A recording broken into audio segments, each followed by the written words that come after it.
everybody. This is the Wednesday, April 12th, 2023 afternoon session of the Portland City Council. Keelan, good afternoon. Please call the roll. Good afternoon. Ryan. Ryan. Here. Gonzalez. Here. Maps. Here. Rubio. Here. Wheeler. Here. Now we'll hear from legal counsel on the rules of order and decorum. Hey, how you doing today? Good, thanks. Welcome to the Portland City Council. To testify before council in person or virtually, you must sign up in advance on the council agenda at www.portlandgov/council/agenda. Information on engaging with City Council can be found on the council's clerk's webpage. The presiding officer preserves order and decorum during City Council meetings. The presiding officer determines the length of testimony. Individuals generally have 3 minutes to testify unless otherwise stated. A timer will indicate when your time is done. Disruptive conduct, such as shouting, refusing to conclude your testimony when your time is up, or interrupting others' testimony or council's deliberations will not be allowed. If you cause a disruption, a warning will be given. Further disruption will result in ejection from the meeting. Anyone who fails to leave once ejected is subject to arrest for trespass. Additionally, council may take a short recess and reconvene virtually. Your testimony today should address the matter being considered. When testifying, state your name for the record. Your address is not necessary. Disclose if you are a lobbyist. If you are representing an organization, please identify it. For testifiers joining virtually, please unmute yourself once the council clerk calls your name. Thank you. Thank you. First up today is the spring bump. Item number 292, please. Adopt the FY 2022-23 spring supplemental budget and make other budget-related changes. Colleagues, today council will vote on our spring 2023 budget monitoring process package, also known as the spring bump. The spring bump is one of 3 major budgeting processes the city undergoes each year, and it's historically composed of true-ups or relatively small programmatic changes. These funds must be spent or encumbered by June 30th this year, in other words, during this fiscal year. Any funds that are not spent or encumbered by June 30th will fall to the ending fund balance and be available for the council to distribute during the annual budget process. During last Thursday's council work session, the City Budget Office overviewed the bump as filed and answered council's questions. I want to express my thanks once more to the Budget Office for their great work on the bump and for briefing each commissioner on this process as well as the overall package. As a reminder, the spring bump occurs simultaneously with the work I do to develop my proposed annual budget for the entire coming fiscal year. Because we have yet to balance the fiscal year 23-24 budget, any new set-aside requests within the spring bump will result in a reduction in funding for priorities in the proposed budget for the next fiscal year. So in that respect, the spring bump and the annual budget process are intimately related. Compensation policy and other set-aside balances will be processed as part of the fiscal year 23-24 proposed budget. That said, I look forward to hearing from each commissioner as we work together to pass this package. Before I turn this over to our Budget Office, I want to quickly review the order of events for today. City Budget Office Director Tim Grew will walk us through the current spring supplemental budget ordinance. Then Council will introduce and second any amendments for consideration, after which time we'll have opportunity for public testimony. Once public testimony is complete, Council will deliberate and vote on the amendments and then vote on the entirety of the ordinance with any amendments that are passed. Director Group, please take us through the spring supplemental budget ordinance as well as any amendments from council. And good afternoon to you. Afternoon, Mr. Mayor and council members. I'm Tim Grew, the city's budget officer. With me is Robert, our coordinator of our bump process management. In my presentation today, which will be somewhat short, I will briefly revisit the purpose and practices of the spring bump for the public. And because we had a work session just last week in which we went through considerable detail with you, as well as our meetings with you individually, this will be a fairly high-level presentation today. I also want to note for the community members who may be watching today that at this work session, that they can view the spring bump and obtain materials on the CBO website. This spring bump is the second of 3 budget monitoring processes we undertake each year. It's primarily meant to provide year-end financial projections, make current year budget adjustments, and true up costs between fiscal years. This includes programs carryovers, truing up beginning fund balances based upon the annual comprehensive financial report. It's for interagency adjustments, allocation of contingency resources, and other primarily technical changes. Bureaus may also request compensation set aside that is budgeted each fiscal year for cost of living adjustments and health benefit increases. The mayor released guidance early on in this process for bureaus on how to draft their requested spring bump submissions that outlined the types of requests he was looking for. The guidance allowed for requests for compensation set aside, transfers, and for other current year personnel costs, including general fund backed labor costs resulting from recently approved labor bargaining agreements. The guidance specified the bureaus could request one-time carryover general fund resources to either continue work that was funded in the current year, but which the bureaus anticipate will continue into the next fiscal year. New requests for one-time general fund unrestricted contingency were not permitted based upon the mayor's guidance. The mayor's proposed bump, as filed, allocates a total of $65.3 million budgeted general fund contingency, and budgeted general fund contingency. Get this right? Yeah. Excuse me for a moment. Get that right? Excuse me, little paper problem here.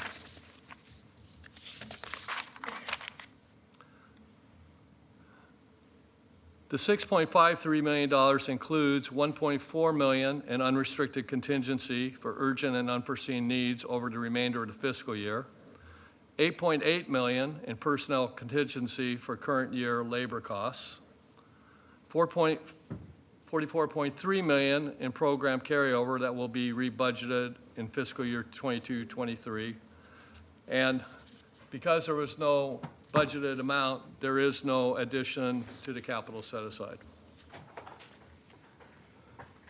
In all funds, the mayor's proposed supplemental budget results in a net increase of citywide appropriation totaling $26.4 million. The majority of this net increase relates to changes in funds managed by the Water Bureau and the Bureau of Environmental Services, which primarily recognize beginning fund balance changes and some additional revenues. In the general fund, the mayor's proposed bump includes $9.9 million for compensation set aside and personnel contingency allocations, $2.6 million in policy set aside allocations, $650,000 for new general fund requests, and $44.3 million in program carryover. Mr. Mayor, Council, I'm aware of 4 requested amendments that have been already submitted for deliberations. We're also aware of 1 new amendment. Mr. Mayor, at this point, I'll turn this back to you to deliberate on the amendments. All right, very good. Colleagues, before we move off of this piece, are there any questions for the budget offices at this particular juncture? Good, seeing none. We'll now hear and second amendments. I understand my count, Tim, was that we have 2 proposed amendments from Commissioner Rubio. Can I get a head nod? Is that right, Commissioner Rubio? Yes. I believe 1 from Commissioner Ryan. Is that correct? And 2 from you, Commissioner Maps? Correct. Very good. Okay, so why don't we do this? Why don't each of you read your proposed amendments in order and then seek a second. And after all the amendments have been placed on the table for discussion. We'll obviously hear public testimony. So if we get a motion in a second, we won't actually vote on the amendment. We'll keep them open, and then we can hear from the public on those particular amendments. So in no particular order, colleagues, do you mind if I start with Commissioner Rubio? Commissioner Rubio, why don't you go ahead and unmute and introduce your two amendments? Thank you, Mayor. Colleagues, I put on the table the following amendments for Amendment 1. A motion to make an adjustment to the supplemental budget as proposed to carry over general fund resources in Prosper Portland. The amendment will decrease Bureau program expenses in the Prosper Portland General Fund Equitable Development outside of TIF by $125,000 and increase general fund policy set aside by $125,000 in support of the Central City and Commercial Districts corridor analysis. This is a simple internal transfer that will allow Prosper to continue the Central City and Commercial District analysis work to focus on increasing housing and affordable housing via conversion and infill and refining focused small business and commercial district strategies. Second. So we have a motion from Commissioner Rubio. We have a second from Commissioner Mapps. So this will be on the table and open. We'll call this Rubio Amendment Number 1. And you have a second one, Commissioner? I do, thank you. I also put on the table the following: a motion to make an adjustment to the supplemental budget as proposed to fund a request for unrestricted contingency resources to evaluate the expiration of tax increment finance districts. As this city council was reminded during a previous work session, a prior city council via a budget note directed Prosper to engage in and complete a third-party evaluation of all TIF districts associated with expected returning TIF revenues before anything returning TIF funds could be allocated. Prosper started this work as directed, but council never funded it. And it should have been funded in the prior fall bump, but it was overlooked at the time during the budget process. So passage of this amendment would correct that oversight. So with that, I'll pass it back to the mayor. Second. Very good. I'll let Commissioner Ryan second this one. Commissioner Rubio moves. Commissioner Ryan seconds. This will be Rubio Amendment Number 2. It is also on the table and open.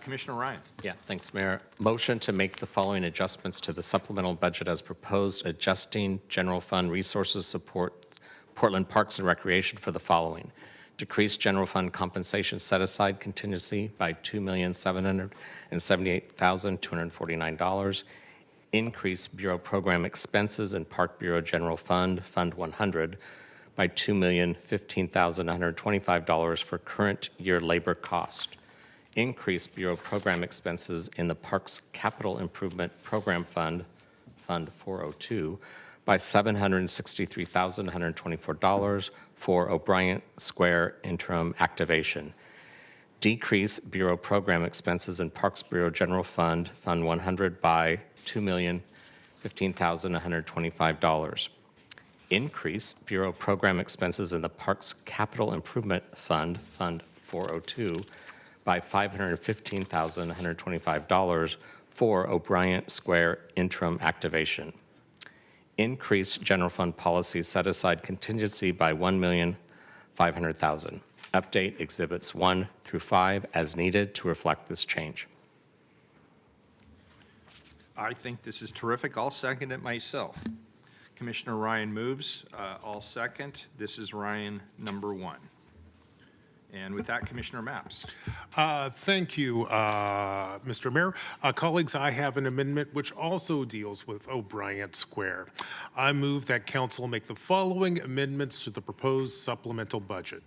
First, decrease the policy set aside in the general fund by $1.5 million to fund the demolition of the parking structure at O'Brien Square.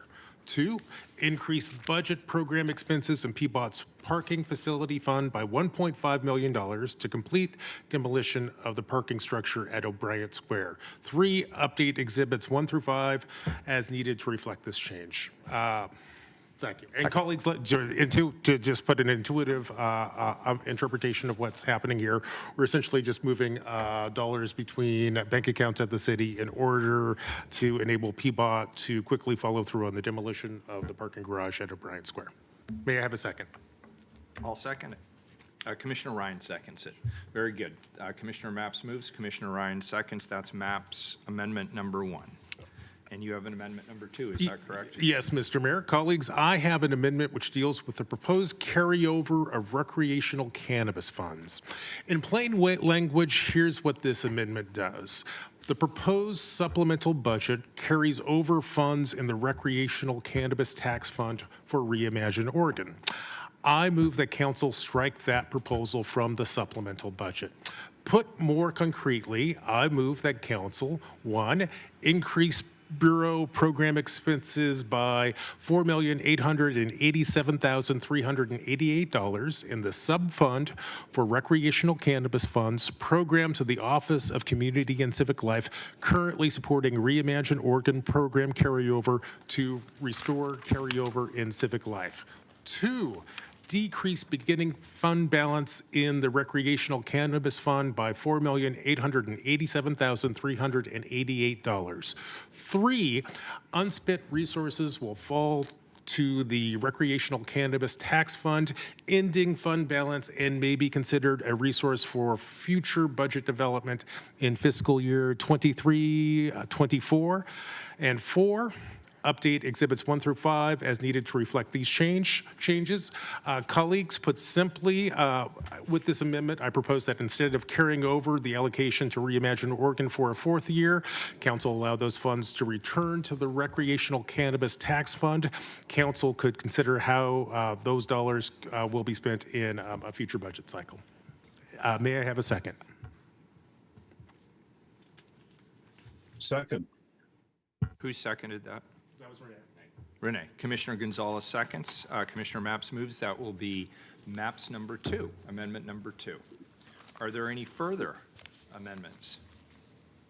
All right, so all 5 of those amendments are on the table, open for discussion along with the totality of the spring bump. Keelan, how many folks do we have signed up for public testimony? Let me check here really quick. We have 3 people signed up That's it? for the spring bump, yes. Great. All right, 3 minutes each, please. Name for the record. Gentlemen, if you want to go back to your seats, well, don't go far. If you're going to take a run, it's a short one. First up, we have Marcus Mundy. Mr. Mundy, twice in a week. It's our privilege. Good to see you. A red letter week for me. Thank you. Good afternoon, council. Good afternoon, Mr. Mayor. Thank you. My name is Marcus Mundy. I'm a registered lobbyist with the City of Portland. I am the executive director of the Coalition of Communities of Color, the former president and CEO of the Urban League of Portland, the former interim executive director of Portland African American Leadership Forum, a graduate of an HBCU, that's an historically black college and university, for those who don't know. And let me just say for the record that I'm a Portlander. I'm a black man in Portland who actually cares about black people in Portland. Portlanders, and especially communities of color in this city, have extremely little faith in our local government. Public opinion surveys repeatedly make this clear. The reason why is decisions like these, amendment number 2 from Commissioner Maps. When we see our elected officials commit to solving a problem like persistent racial injustice only to yank that support months later, we wonder where the vision and commitment to bettering our city is. A whopping 58% of Portland voters chose a new path for our city government in November of last year by approving the charter change to a new form of government and representation for all sectors of the city. This type of action underscores why. This morning, I met with a different local jurisdiction to deal with a similar promise made and currently in the process of being rescinded. It is the frequency and incessant nature of these actions which makes my testimony necessary today and makes the community question the motives of council. This assault, and there is no other word for it, this assault to disembowel dollars for black-focused efforts and services in Portland, which were allocated and identified at the height of the George Floyd-inspired acceleration of the movement for social justice, for racial justice, are now targeted for reallocation, with virtually no notice to the Portlanders it seeks to disenfranchise. We often hear you electeds state how important community input and engagement is. And yet we, the community, we call on you to reject these cuts, to reimagine Oregon, and listen to the voices of the Black communities urging you to continue this essential funding for much needed social change. Personally, I do not have nor have ever had the desire to run for elected office, but have typically admired those who do. But today is not that day. Thank you. Thank you. Commissioner Maps. Mr. Mayor, Mr. Mundy, I appreciate you being here today. I was wondering if you would be available to answer a couple of questions for me. Sure, I'll answer what I can, and some of it might have to go to the Director of Reimagine, but that's fine. Sure, that's fine. Well, what the proposed budget unamended does is carry over this pot of money which has been allocated to Reimagine Oregon over the past 4 years. One of the reasons why we are considering carrying over these dollars for the 4th year is Reimagine Oregon has not been able to get these dollars out the door. Can you tell me why Reimagine Oregon over 4 years has not been able to actually get these programs into the community? For 4 years, Reimagine Oregon.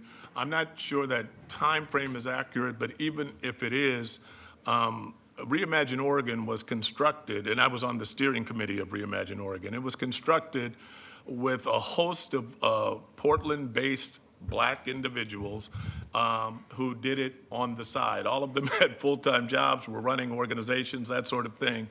And it was only until very recently that we had a full-time director serving Reimagine Oregon. So some of that delay, I can certainly ascribe to that. Some of the other delay, as you've been in city government now for a little bit, you know, forming things, creating the strategy, the structure, the infrastructure, the team, that also takes time.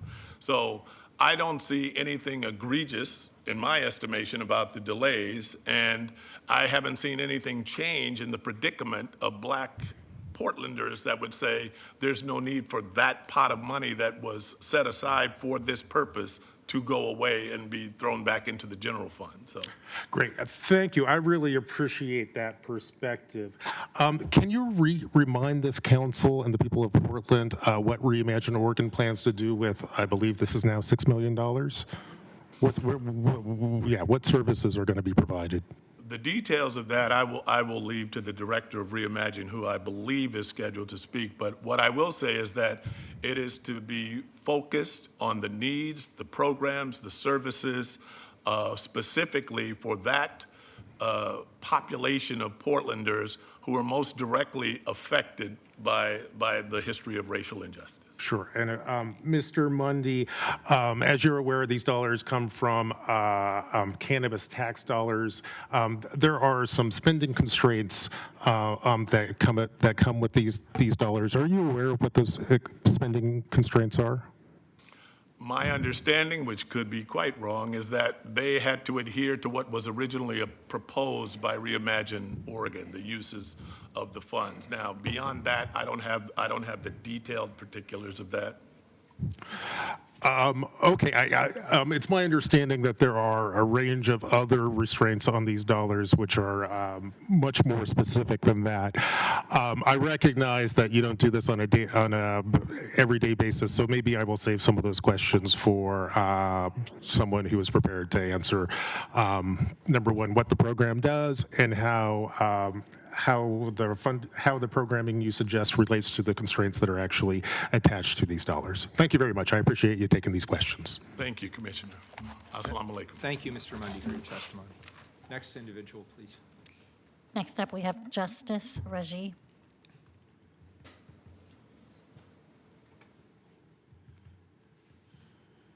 Welcome, Mr. Rajib. Thanks for being here. Appreciate it.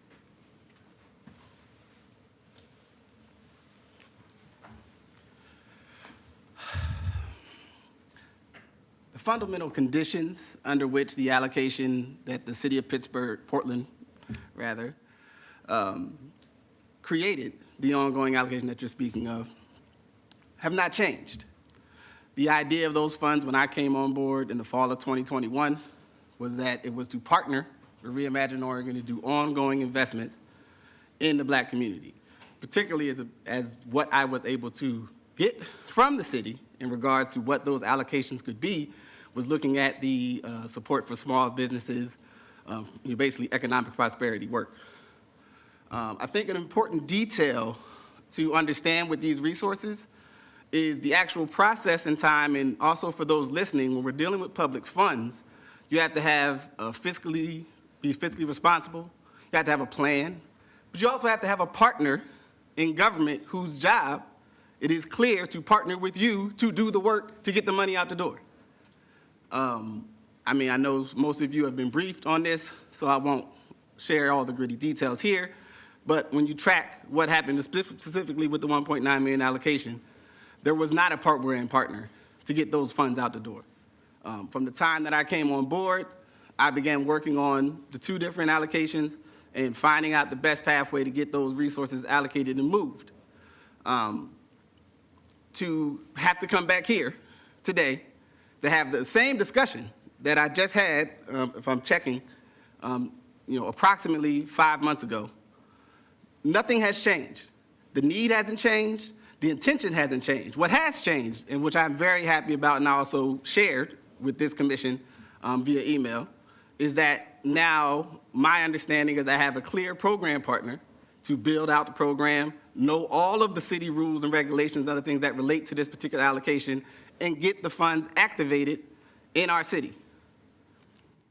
That's where we're at. Any other interpretation of this situation that paints it any other way, I have to question your motivation.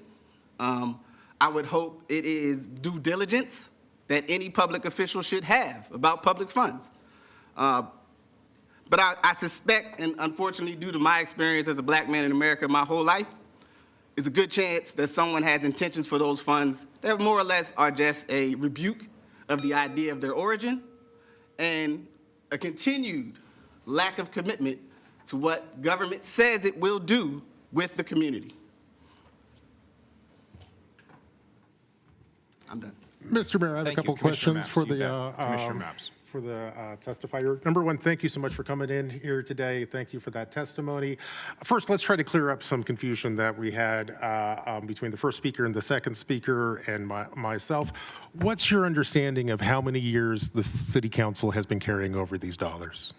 My understanding is from when the original allocation was created late in 2020, that's the beginning year of the allocations count or, clock, so to speak. Right, and those dollars haven't gone out the doors, or every year when we do the bump, So we in the carry. middle of a global pandemic. So is it So just so we're clear, because we're going to have this conversation, Right. we're going to be clear. Yep. So in the middle of a global pandemic, when many of us were primarily engaged in harm reduction activities, before I was even in this role, this started rolling, right? Then we get to, when I come on board, I have initial meetings with the staff at the mayor's office who were briefing me on where things were at, the allocations that had been passed. We started doing that work. There were changes. Things happened. This is reality. This is life. We were still in a global pandemic, right? Am I correct? Still in a global pandemic. All right, we're in a global pandemic. We start working on those things. We have, again, additional changes and other priorities. We put together a plan for part of that allocation. I know the clock is running. My ask to the city at that time and ongoing, and every time I've been inquired, I need to know, one, who my partner is for the 1.9 million, meaning who at Civic Life, not just that it exists at Civic Life. Just because it exists at Civic Life does not mean I have a program partner. We all know that. The initial action and activity that I did working with the Seed Grant program was to get the money moving because I knew it was there. And that program lined up closely with the long-term vision of what we would have liked to do. So being prudent and being responsible, I worked with that team to get some of the funds moving. I would have done more if time would have allowed. But the idea was then also, again, to hold so that when we had a clear program partner, either a grant officer or whatever the proper title at Civic Life, to make that happen, we would move forward. We go through the fall, we all were there, everyone can watch the tape of that conversation. We get to January of this year, when I returned and I had planned to re-engage with the Civic Life staff at that time about what we were going to do, I was advised that the funds were going to be leaving Civic Life as of July of this year, which, if, again, we're all here working government, we understand that it wouldn't make sense to build a whole program and then have to start working with a new agency, and no agency wants to be handed somebody else's work. So in what really counts to the last week and a half approximately, great progress has been made in actually putting together a clear plan with a clear partner and a clear process. And that's why I emailed you to make sure you knew of my excitement and the community's excitement. So to come in here today to discuss this, it's quite frankly a slap in the face. Okay, thank you very much. I really appreciate that context, but I would like to return to the question. Is it your understanding that this is the first time that this money has been carried over? Is this No, the it's second not. year this is carried over? Is this the third year that this money has been carried over? Or is this the fourth year that this money has been carried over? Commissioner Maps? Yeah. Respectfully, I know how clocks work and how time works. So I understand the fiscal year rotation, and yes, we could get to 4. When we get into details of the process, dates things were passed, when contracts were signed, in which in this case, in terms of the 1.9 million, no actual grant agreement or structure has been signed. Sure. That's a bit disingenuous. Okay, I'll tell you the So truth. I would just say that I'm not, a bit disingenuous. I totally respect your perspective there. I'll tell you I don't fully follow the argument, but why don't we move on to another question? Although I do think you addressed it in your comments, can you remind us what you plan to spend these dollars on? Can you repeat that? You toned down. Can you remind us how you plan to spend these dollars? When eventually you get around to actually getting these dollars out the door, what services will you be providing to the people of Portland?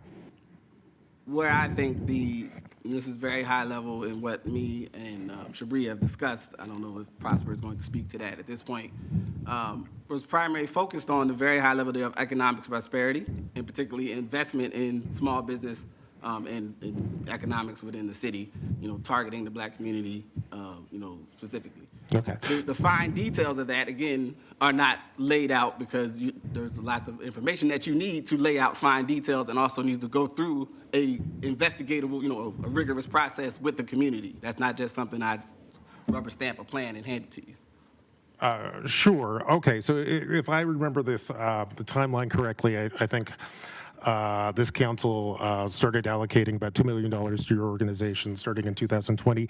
How many small businesses have you helped since from 2020 to today? Has any of those dollars gotten out the door to actually help small businesses?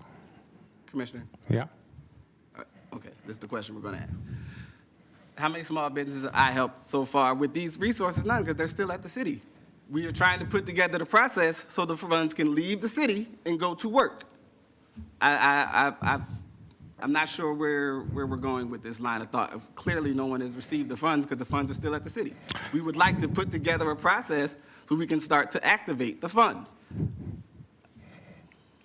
Mr. Mayor, I have no more questions. Thank you very much for both your testimony and engaging in this dialogue. Thank you. Appreciate it. And there was one more person, is that correct? Yeah, next up we have Sandy Chung. Welcome. Thank you for being here. Good afternoon, Mayor, Commissioners. I'm Sandy Chung, Executive Director of the ACLU of Oregon.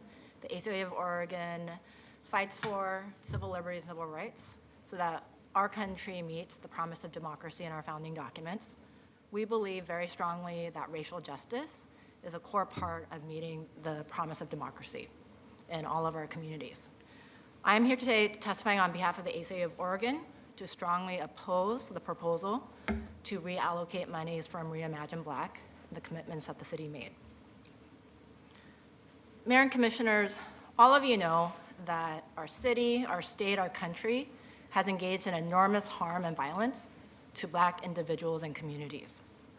And like many of you during 2020, the torture and murder of George Floyd, that was unbearable. For many of us, it was too much. We said enough. I ask each of you to think back to the commitments that you made to racial justice in 2020. I ask each of you in your personal and professional capacities to double down on your racial justice commitments and values. When the city decided to fund Reimagine Oregon's work, this decision was made by the city to be an ally in substance, not just in words, of the work of fighting for the work of racial justice. The ACLU of Oregon asks you to keep that commitment. Now, please don't pull back monies from Reimagine Oregon. And I also ask you this. I just found out about this hearing, honestly, at 1:50 on the street by happenstance, and decided that this was more important than anything else on my calendar, because of course it is. I ask you to keep your commitment to Reimagine. I also ask you if there's going to be any consideration to reallocate these funds. Please do so after you've actually invited the community to come and speak to you, and there's been more opportunity to have more dialogue about this proposal. Thank you.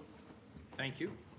Commissioner, did you have a question? Oh, sure. If you don't mind, I'd love to ask you a couple of questions. First, number one, thank you for coming in to testify today, especially on short notice. I realize the ACLU isn't directly involved in managing this particular program.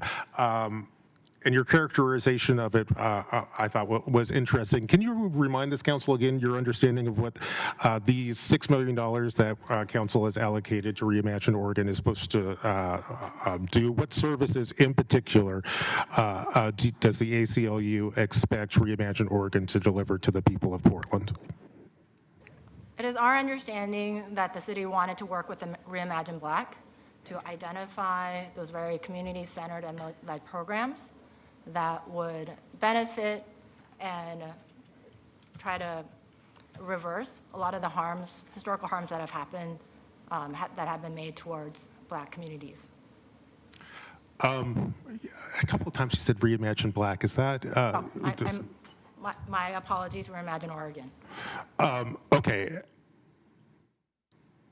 So you don't have any clear sense of the specific services that you expect. The ACLU has no specific expectations about the exact services that will be purchased with this $6 million. Is that correct? So, Commissioner Mapps, this is my answer to this. Yeah. The ACLU of Oregon doesn't decide for communities what they need. Communities know best what they need. And so our understanding is that Reimagine Oregon has the relationships and community members so that they can make that determination. I think this is also something else that I'd like to state. With any amount of taxpayer monies, but especially significant monies, I think it's actually good for the city to incentivize organizations to engage in full due diligence and planning before actually spending those monies, which is apparently the process that Reimagine Oregon has engaged in. So this is the other potential consequence of your decision. If you're going to pull money simply because an organization simply hasn't been fast enough about spending the monies, that can also incentivize organizations to spend our very hard-earned taxpayer monies on things that aren't thought out. I assume that that's not something that you would want to do. Thank you for that. I got one more question, and then I'll hand the floor back to the mayor. So what's your understanding of the services that have been provided with this $6 million over the past 3 years? Can you identify anything? I guess based on Reimagine Oregon's executive director's statement before you, he's been very clear that he's been working with the city on a process to get those monies out of city coffers so that they can be put into communities. Great. And so I think he was very clear about that. Great. And actually, I said that was going to be my last question, but I have one more. Can you tell us a little bit about your interaction with Reimagine Oregon? Have you been to a lot of meetings? Do you know the program well, not so well? We haven't been directly involved in their work. However, I have had meetings with the executive director. Yeah. And do highly regard Reimagine Oregon and their work. Great. Thank you very much. Mr. Mayor, I'll hand the floor back to you. Great, thank you. Appreciate your testimony. And that completes public testimony, is that correct on this item? Very good, so we'll go back first to the amendments, then we will consider the main motion. But before that, I want to leave opportunity for questions. Commissioner Maps, did you have a question of the panel, or is that residual? That's a residual. Commissioner Rubio then. Commissioner Rubio?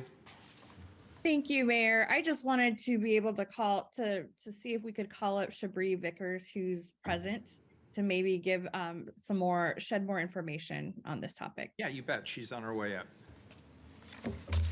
Good afternoon. Thanks for being here. Good afternoon, Mayor and Commissioners. I'm Shabri Vickers, and I'm the Director of Equity Policy and Communications at Prosper Portland. Thank you. Commissioner Rubio, did you have a specific question, or did you just want Shabri to give her perspective? Yeah, sure. Shabri, could you jump in here and just give us an update of all the information you have today? Absolutely. Thank you so much, Commissioner Rubio. I will say over the past 2 weeks, since Prosper Portland has been brought in to really work with Reimagine Oregon in the midst of what's been happening at Office of Civic Life and the plan to move dollars over, we've been truly excited to work with Justice Raji and the Reimagine Oregon team. What we do know is, I've heard Commissioner Maps, you mentioned 4 years, and I'm just gonna offer that's false. November 5th, kind of mid-November was when funds were first actually allocated. So that's, a little bit over 2 years, so not 4 years. Just to clarify, I'll ask, we got the budget director here. So is this and I'm authentically kind of trying to keep this track. So is this the third time we're doing a carryover for Reimagine Oregon? The second? Third, fourth? We'll be going into the fourth carryover. Okay, so what we're considering today is the fourth time we've carried over dollars for Reimagine Oregon. Does staff agree on that? No, what I'll offer is there's carryover and there's allotment of funds. So the staff from Reimagine Oregon, the actual grant agreement for the director and folks to start working on this wasn't actually signed until December 14th of 2022. Do you know why that is? I wasn't here then, but what I can say is we now have a team in place at Reimagine Oregon to move these dollars forward, and with the help of my team and at Prosper, we look forward to moving these funds forward. The 4.8, I hear you saying 4.8 and 6, and you're kind of jumping to different numbers. From our understanding, the 4.8 that has been carried over is the ongoing allotment that comes over. But it's not always been 4.8 that's just been floating out there and just been sitting there. That's come until now. And what we know is, with the timeline that we are planning on over the past 2 weeks that we've had this, we're looking forward to hiring staff to specifically work with the Reimagine Oregon group and the grant that you all signed in December of last year to really move things forward, not only for the community engagement portion and really to continue to work with folks. I've heard you ask others who aren't a part of Reimagine Oregon if they know how many businesses have been supported, and what we know is that question seems, I don't know how you could ask that question when the funds were just encumbered and just moved over from the Reimagine Oregon director and team. They've just started working on that. And so we're looking forward to working with them, and we do have plans to support their strategic planning, their project coordination, community engagement, and storytelling. And on the Prosper side, we're looking forward to implementing and really hiring that program manager to work with them, writing an economic development cohort plan along with a grant, Reimagine Oregon Economic Development grant program process and guidelines. So we can do that, and we look forward to moving that forward come July 1. I don't know if I can answer additional questions that you have. Sure. Thanks for being here, especially it sounds like you got here on late notice. Could you provide some more clarity on what services in particular Prosper Portland is going to help Reimagine Oregon provide to the people of Portland? Certainly. So first of all, I just want to point out, I know you were asking questions about what the funds can actually do. So when we look at the resolution 37217, the funds shall be allocated. I'm going to specifically look at the support for neighborhood small businesses, especially women-owned and minority-owned businesses, including but not limited to business incubator programs, management training, job training opportunities, and providing economic opportunity and education to communities disproportionately impacted by cannabis prohibition. So that's where we will seat, the work that we'll be doing around gathering the community and really building out both the cohort plan, the ongoing economic development grant plan, as well as ensuring that we can come back and do really great storytelling and connect with you all here on council to ensure that you're aware of what's happening and how we can move that forward. Sure, thank you. I want to dig into that some more, but I do want to return to the original question, which is, I'm still not really clear on what services Prosper Portland imagines it's going to. Can you state one more time what specific services you plan to help Reimagine Oregon deliver to the people of Portland? So it's around small business development? Is that what we're talking about here in this space? That's a part of it. So what I just read for you was what actually comes from the resolution around how these funds can be spent. Right. And in line with Reimagine Oregon and the team who've been gathering and connecting, we would work with them to go ahead and do strategic planning specifically around what that looks like. But for us right now, it would be a grant fund.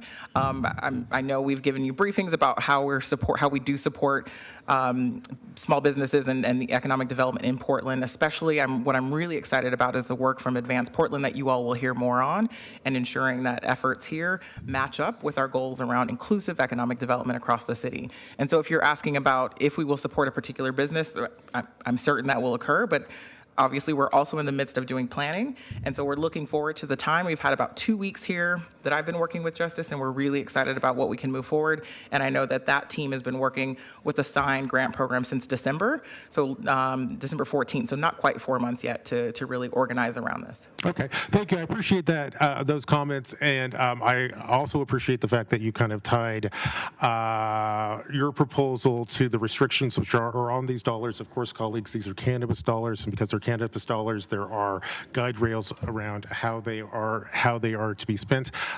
So, for example, I understand that these cannabis tax dollars could be spent on public safety, but that's not really part of what Prosper is proposing. Is that correct? Prosper Portland is your economic development bureau for the city, so that's where we will be focusing our work in support of Reimagine Oregon, yes. Sure. And so I also understand that these dollars can be spent on alcohol and drug treatment, but it's my understanding that Prosper Portland does not plan to sort of pursue new programming around providing Portlanders who are suffering from alcohol and drug issues. Is that correct? Prosper Portland is your economic development agency, so yes, we'll be supporting in that specific line. Okay, great. And so you're absolutely right. That's how I read the ordinance or resolution too. I do believe there is space here to spend these dollars to support small businesses and communities that have been disproportionately impacted by cannabis prohibition. And you're saying that is the lane that you imagine eventually helping Reimagine Oregon serve. Yes, Prosper Portland as your economic development agency continues to find our expertise and our program management goals there, and so that will support our Advanced Portland work, yes, and that's the lane that we would be engaging and supporting Reimagine Oregon in. What I will offer is the grant that you all signed for Reimagine Oregon to start doing the work in December of last year. They could decide upon a host of things, and the economic development aspects specifically that are called out in point 3 on the ordinance are where we would be supporting them as your economic development agency, yes. Okay, thank you for that clarification.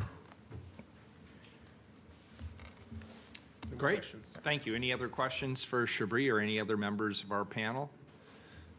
Thanks, Shabri, appreciate it, thank you. Thanks, gentlemen. So colleagues, what I'll do now is I'll go through each of the amendments in turn. We'll vote them up or we'll vote them down, and we've completed the amendments. We will then vote on the main motion as amended. So we'll just go in the same order that they were proposed. We'll start with Rubio number 1, and just as a reminder, this was a motion to make adjustments to the supplemental budget as proposed to carry over the general fund resources in Prosper Portland. Is there any further discussion on Rubio item number 1?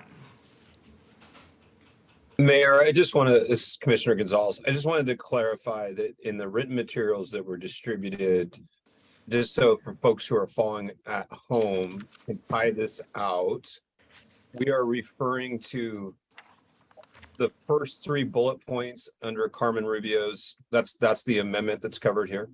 Yes, this is the one that moves $125,000 from Prosper's equitable development outside of TIF fund to the policy set aside, And this, as the commissioner indicated, supports a central city and commercial district corridors analysis in the upcoming fiscal year.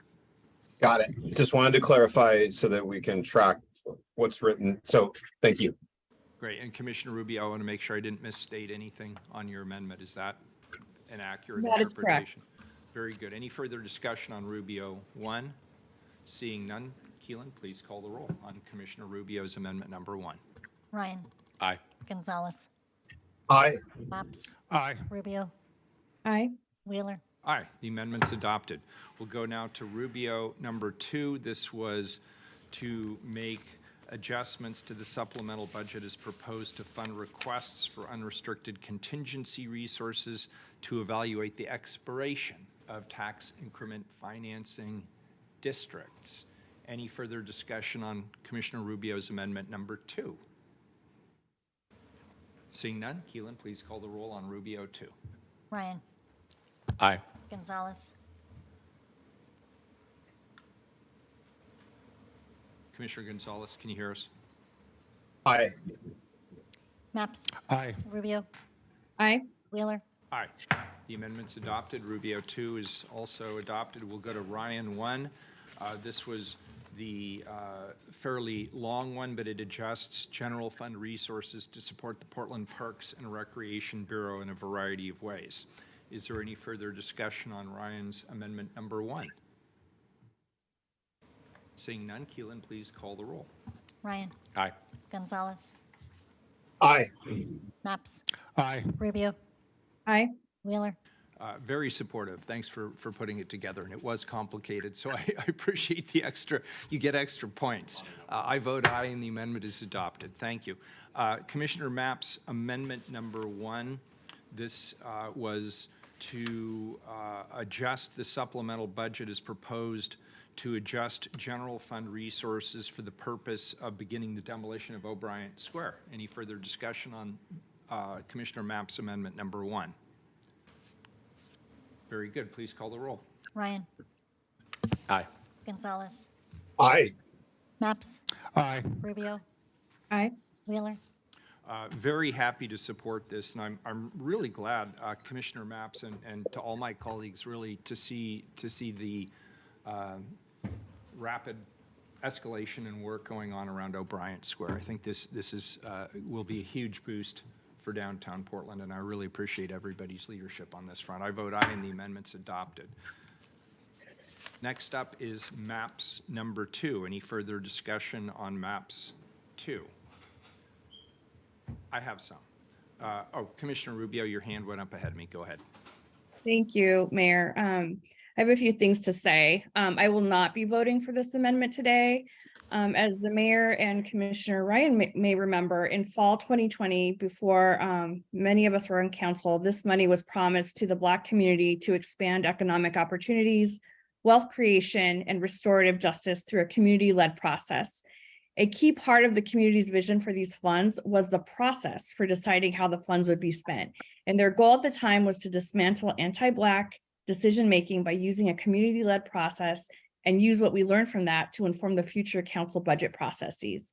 And as we know, in the past 2 years, this work hasn't moved forward as quickly as we'd all hoped, but part of that responsibility is on us. The city hasn't showed up in a consistent way to support Reimagine in moving the work forward. And as an example of this, nearly every city staffer involved in the original conversations in 2020, including all 3 bureau directors tasked with standing this work up, have left the city. Fast forward to this past January, when Commissioner Ryan and I, with the support of council, agreed that the cannabis fund would be transferring to Prosper, we got to work with Reimagine so that we were ready to pick up the work once these funds were transferred. I've been encouraged by the work done in the past few months, and particularly in recent weeks, as we've heard, and was optimistic that we are now providing the support and building the momentum that the project needs. I want to thank Justice Raji from Reimagine Oregon for being here today and for working with Prosper staff over the past few weeks to dive into this work. And they've developed an initial approach for how to proceed, which includes spending a portion of the $4.8 million for capacity building within Black organizations here in Portland, and using other remainder money to stand up a new economic development grant program later this year, and anything else that they deem is a priority for their community. I fully expect and still expect that my colleagues will want to learn more as this proposal comes together. And so we've already asked Justice and Prosper to provide additional details to council next month, as we've discussed during the fiscal year 23-24 budget. And I've communicated this with 2 of my colleagues as well. However, the amendment in front of us today, which my staff learned about just hours ago, interrupts those conversations at a critical moment. And it also adds uncertainty about the city's commitment to supporting this work in a moment where we are finally building the momentum and have that clear path forward. And even worse, it breaks community trust, their #1 challenge with City Hall, and undermines the community's key goal for this money, to be in control of the decision-making process. So from what I understand, there was no outreach to Reimagine Oregon or the broader Black community about potentially redirecting these funds. A phone call was not placed to Reimagine Oregon until 11:59 today by the supporters of this amendment.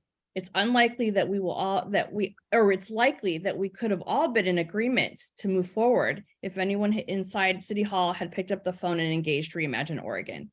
I urge City Council to stick with the original plan and to allow the transfer of these funds to Prosper as part of the regular budget process.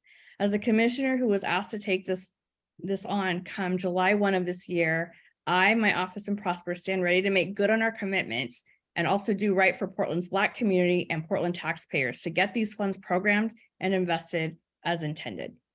Thank you, Mayor. That's all I have. Thank you. And I also was notified of this amendment just this morning. I think my staff may have received it at or near the close of business yesterday, but as people understand, this morning was a very busy day for my staff. We had a police and livability mission underway at 4th and Washington. We had the morning council session. We had the prep for this. We've also been in conversations with the governor's office on a separate issue. And therefore, I really haven't had the opportunity to fully understand the impact that this change would have.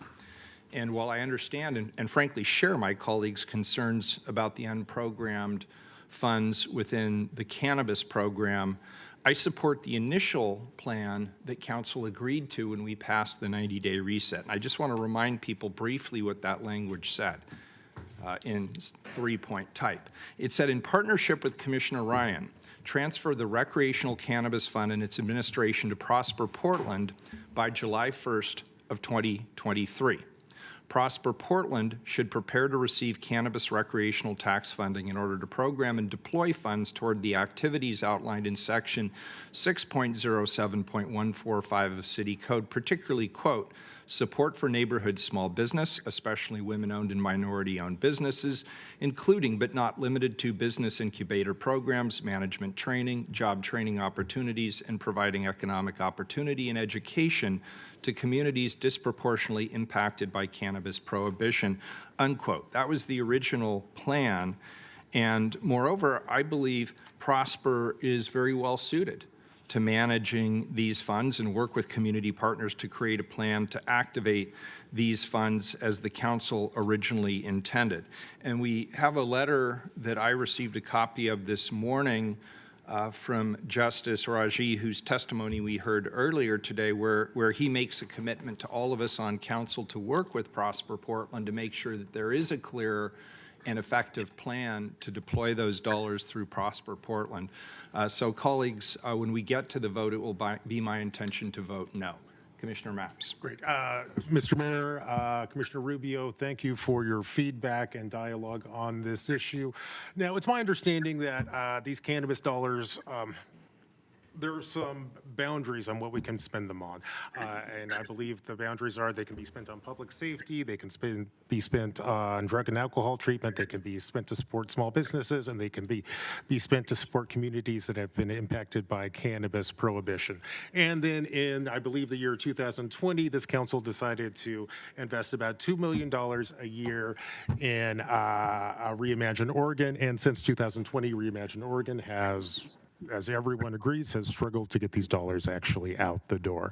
I will also remind you that in the public safety space since 2020, we have had about 200 Portlanders murdered on our streets. And I will tell you, about half of them were people of color. I will also tell you that we made this allocation to Reimagine Oregon in 2020. And our Hooper Detox Center, our main detox center in the city of Portland, closed in that same year. And at the same time, we have not replaced that critical service. And of course, since 2020, we have seen small businesses go under and struggle to stay in our city, and we still struggle 3 years later to get even a single dollar of direct service out the door. Now, I've met with Reimagine Oregon several times over in my time on council. Good project. I hope that you can get stood up and get out there and serve the community. I would also argue that if we allow these dollars to roll back into the cannabis fund, Reimagine Oregon could still come to this council and make a pitch for ongoing funding. There's nothing about that would change.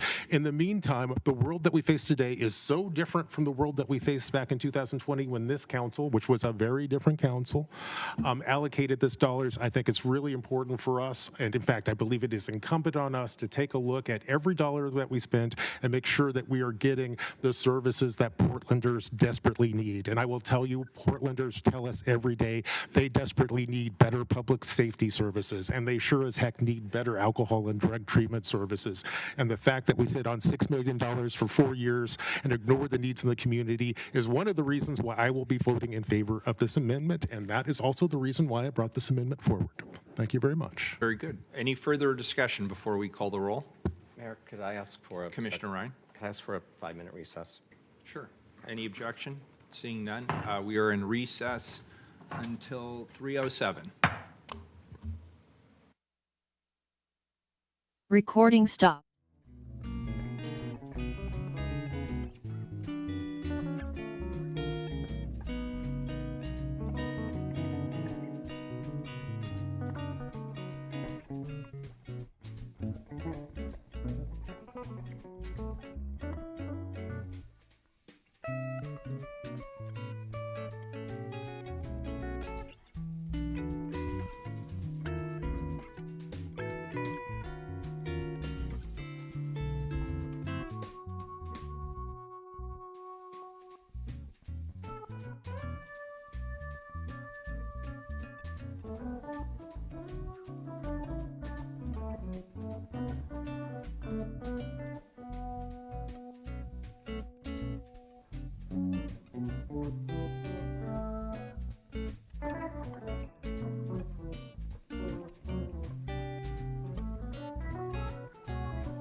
All right, we are back in session. Commissioner Gonzalez, are you there? Let's see. I am, Mayor, and I'll have to go in and out with the camera just depending on the Wi-Fi. So I Very apologize if good. I flick around. Okay, good. So where we were was on the last amendment being proposed. That's Commissioner Maps number 2. Is there any further discussion on Maps number 2? Seeing none, please call the roll on Maps 2. Ryan? Yeah, this amendment's a starting point. I've been in this conversation a few times. I wasn't on the original council that passed it, but it's been a repetitive dialogue, and we keep hearing some of the same reasons why things are challenging. And it's my intention that the future discussions, no matter what, will include Reimagine Oregon, and funding can continue to be considered. As a commissioner now in charge of Office of Community and Civic Life, I can say that we're uncovering years of poor oversight, and my office is working to correct that immediately. So I'm always somebody that looks at my side of the street and in my responsibility, and since taking this assignment, I understand that there have probably been some challenges on the city side. And there's nearly 3 years of unspent funds, and that's not merely a line item. They're taxpayer dollars. They need to be a clear plan and a strategy for implementation. So I look forward to transparent and thoughtful discussion on utilizing these funds to make it an immediate impact. And I hope the good people at Prosper Portland will be working with Reimagine Oregon, as you stated you're starting to do, so that we have a clear and crisp plan going forward. So I don't think this is an endpoint, but for today, I'm compelled to vote aye. Gonzalez? Aye. Maps? Aye. Rubio? No. Wheeler? No, the amendment is adopted. Now to the main motion. Colleagues, I just want to ask, and I'm looking at legal counsel because I want to do this in a very legal way, but this is currently identified as an emergency ordinance, meaning it would require all 5 of us to vote affirmatively in order for this budget to be passed. If somebody would like to entertain a motion to remove the emergency clause, this would be the time to do so. I'm not hearing anybody make that motion, therefore, please call the roll. Ryan? And this is the main motion as amended. Aye. Gonzalez? Aye. Maps? Aye. Rubio? No. Wheeler? No for purposes of reconsideration. The motion fails. Can I please get a motion for reconsider? I'd like to propose a motion for reconsideration. Can I get a second? Second.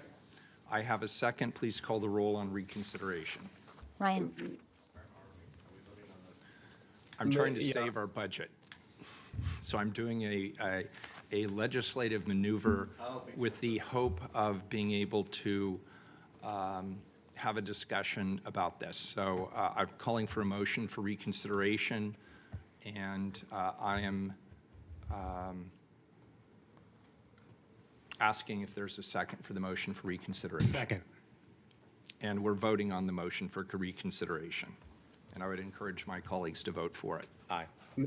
Mayor, I'm sorry, can you clarify what we are reconsidering in this Yes, specific? because what I did earlier was I asked if anybody would like to withdraw the emergency clause, and there were no takers.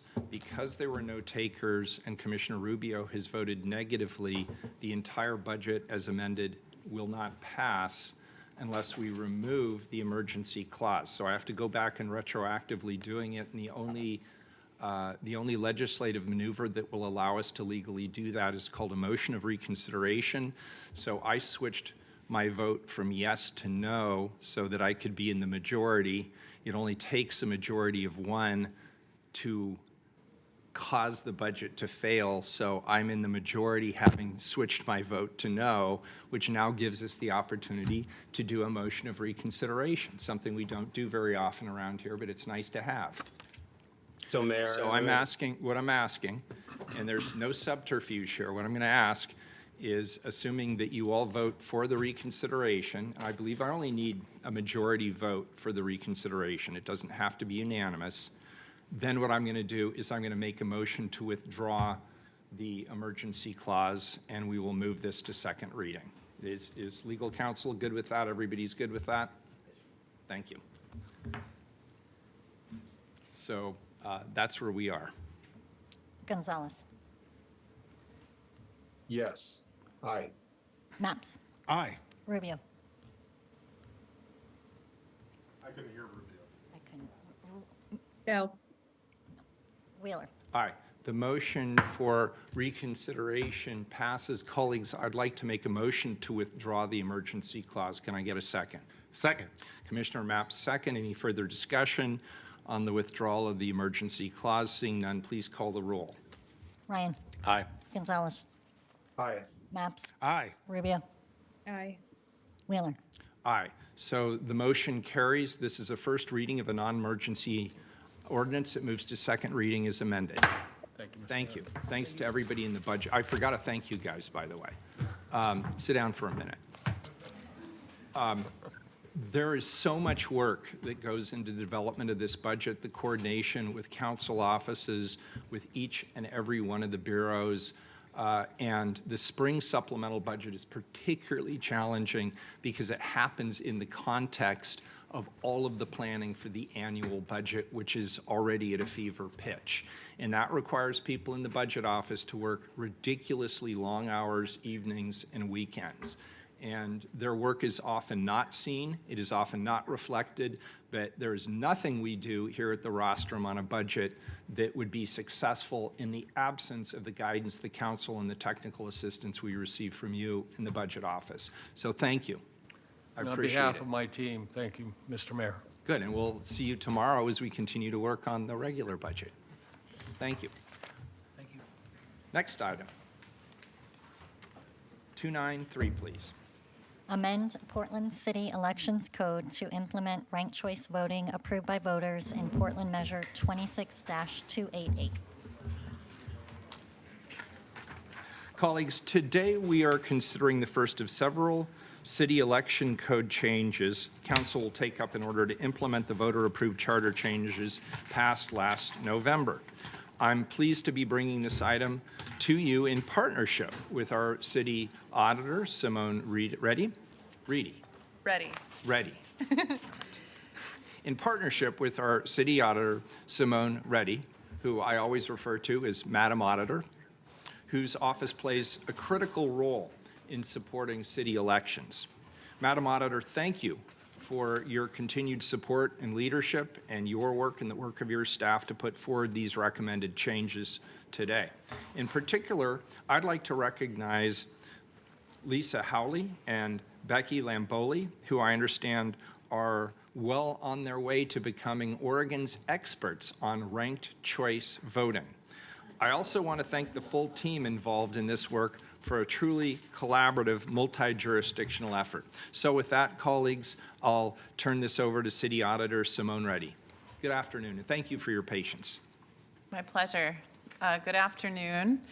Thank you, Mr. Mayor, and good afternoon, commissioners near and far. My name is Simone Ready, and I'm Portland City Auditor, and I'm pleased to be here with Mayor Wheeler to introduce this ordinance to amend our city elections code. I really appreciate your co-sponsorship, Mayor, of this item. Thank you. In November 2022, voters approved significant changes to our city charter. Among them was a new system of electing city officers using ranked choice voting. The charter changes called for City Council to adopt an election code to administer that system. Under the city auditor, the city elections office is responsible for training and certifying candidates, as well as proclaiming election results. My office will also continue to work with the charter transition team, as well as county elections, to develop candidate and voter education to prepare for the 2024 November election. My office has partnered with the city charter's transition team, the city attorney's office, as well as Multnomah County and national experts to ensure that the amended code meets city and county elections requirements and complies with state law, as well as is being informed by national best practices. I'm very grateful for the continued collaboration between our teams to implement voter-approved charter changes. In your packet, Exhibit A contains the amended code, Chapter 2.08, and Exhibit B is the redlined version. With us today are representatives from the transition team, the elections office, and the Multnomah County Elections Division. They are going to provide a presentation to explain the changes and next steps before you. And I do want to give special thanks to Becky Lamboli, who has been serving as our elections officer. She's going to answer questions about changes to city code, as well as plan next steps by our office. And I will now turn it over to Shoshana Oppenheim, Transition Project Manager, to begin the presentation. Thank you. Thank you so much, Auditor Reddy.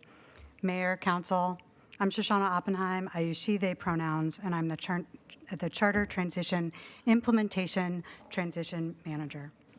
Thank you so much for the opportunity to bring this first set of code updates to the Council to implement the charter amendments resulting from the passage of ballot measure 26228.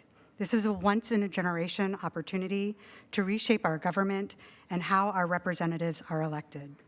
Adoption of this ordinance is the cornerstone of bringing ranked choice voting to Portland and simplifying our elections code. I want to thank the team that the auditor also thanked, who are so important in crafting the amendments to the code today. That includes Becky Lamboli, James Eccles in the City Elections Office, City Attorney Maya Hyam, Auditor's Office Counsel Lisa Howley, our Multnomah County partners, Elections Director Tim Scott, who's here with us today, Dan Eisenbeis and Catherine Thomas from the county, the policy team of Chris Hughes and Ryan Kirby at the Ranked Choice Voting Resource Center, Julia Meyer, our Community Participation Engagement Project Manager, and Diana Shiplett, Strategic Project Manager for the transition team. Today, we're here to present the first reading of the ordinance to amend our elections code to ensure that we successfully implement the voter-approved charter amendments. As you're aware, in November of 2022, Portlanders voted to change city government in 3 significant ways. First, allowing voters to rank candidates in order of their preference. Second, creating 4 new geographic districts with 3 members elected to represent each district, expanding the city council to a total of 12 members. And third, replacing our commission form of government with a city council that focuses on setting policy and a mayor elected citywide to run the city's day-to-day operations with the help of a professional city manager. Today, we're here to specifically talk about the updates to the elections code required under the charter amendments to implement the elections using ranked choice voting for the November 2024 elections, as well as eliminating primaries for our elected offices and to eliminate special elections as a way to fill vacancies for our council positions. During the charter review process, Portlanders expressed their desire for a more participatory and growing democracy. Some outcomes relate directly to ranked choice voting, including more Portlanders vote, voters have more choices and more opportunities to elect their preferred candidates, and voters feel that their choice matters more. In addition, ranked choice voting eliminates the need for a primary election, advancing the goal that the electorate is more reflective of our entire community and that the election of candidates occurs in the election where most voters participate. Throughout the process of updating the elections code, our work group centered Portland voters and how they will interact with their ballots, the systems that need to be in place so that they can exercise their ability to vote. And our work group of election officials our city and county and elections attorneys worked collaboratively to bring forward the code amendments for your consideration today. Now I'll pass to Becky Lamboli, our interim elections officer, who will share the role of the city elections office. Thank you. Mayor, Commissioners, my name is Becky Lamboli, and I use she, her pronouns. As introduced, I am currently the interim elections officer and also serve as the programs and operations supervisor for the Portland Auditor's Office. Our office is responsible for overseeing the candidate-related processes within city elections. We are the first point of contact for candidates who wish to run for office in the city of Portland, whether that is through receiving candidate filings for office, instructing them in how to register as a candidate committee, or while providing candidate training. Throughout candidate campaigns, we enforce city campaign finance regulations, and when the time comes, we refer qualified candidates to the county to be placed on the ballot. Multnomah, Clackamas, and Washington counties then administer the elections, a process that Tim will speak to here in a moment, and then report the election results. Once our office receives the election results, we certify those results here through City Council action, and then certify each candidate-elect.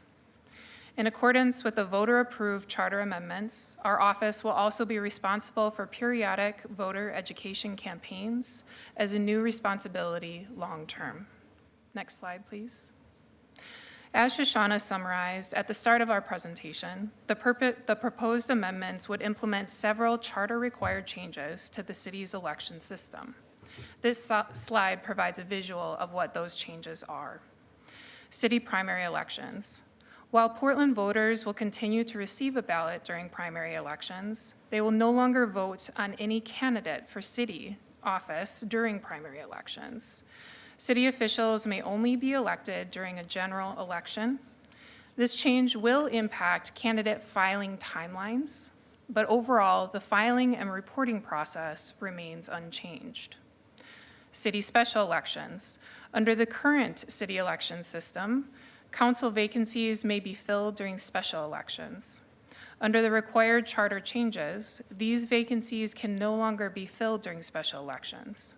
Instead, vacancies may be filled by a vote of remaining councilors, or if there is more than a year remaining in the term of the vacant office, there will be an election for the unexpired term of that office at the next general election. Finally, special elections can still be called for ballot measures, such as the children's levy, which is upcoming on the May 16th ballot. They just won't happen for candidate elections.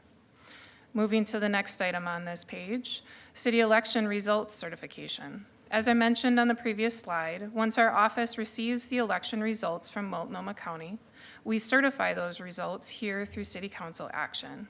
There is no change to this process in the amended charter or amended city code. Finally, city voter education. Charter now requires that the city conduct periodic voter education campaigns to familiarize voters with the ranked choice voting methods. I will speak more to this later in the presentation. Now, I would like to pass it on to Tim Scott, the Multnomah County Elections Director, who has long been a good partner to our office on all things elections related. Good afternoon. Am I close enough? Good afternoon, Mayor Wheeler and Commissioners. My name is Tim Scott, and I use he and him pronouns, and I'm the Director of Elections for Multnomah County. Thank you for the opportunity to speak to you today about the county's role in administering elections, including implementation of ranked choice voting for City of Portland contests starting in the November 2024 general election. We appreciate the collaboration between the city and county staff on implementation of ranked choice voting that is reflected in the code update before you today. The Multnomah County Elections Division conducts transparent, accurate, accessible, and accountable elections in Multnomah County and maintains the public's confidence and trust in the elections process. The division conducts all local, city, county, state, and federal elections for the citizens of all political districts within Multnomah County. This responsibility for conducting elections is specified in state statute. Our work includes registering voters, maintaining voter data in the statewide voter registration and election management database, maintaining address and district data, checking signatures on city and local candidate and initiative petitions, accepting candidate and measure filings, producing voters pamphlets, preparing, issuing, and mailing ballots, managing the main elections office, a satellite voting center in Gresham, and more than 30 ballot drop sites countywide, accepting and processing returned ballots, counting ballots and releasing results, conducting voter education and outreach activities, and providing voter assistance to voters with disabilities and voters who speak languages other than English. The division is also responsible for the county's campaign finance contributions and disclosures program, including educating candidates and investigating complaints. We employ specialized hardware and software and as many as 200 temporary workers during elections to securely and accurately process ballots for more than 560,000 registered voters in Multnomah County. The Elections Division provides voter education and outreach as a core service, working to identify and remove barriers to voter participation in underserved communities through building relationships, community engagement, and targeted education and outreach opportunities. In addition to working with the city to implement ranked choice voting, the County Elections Division is coordinating with its voting system vendor, printing and mailing vendors, Clackamas and Washington counties, and the Secretary of State's office, respectively. Our goal is to support the city in successful implementation of its charter provisions for ranked choice voting.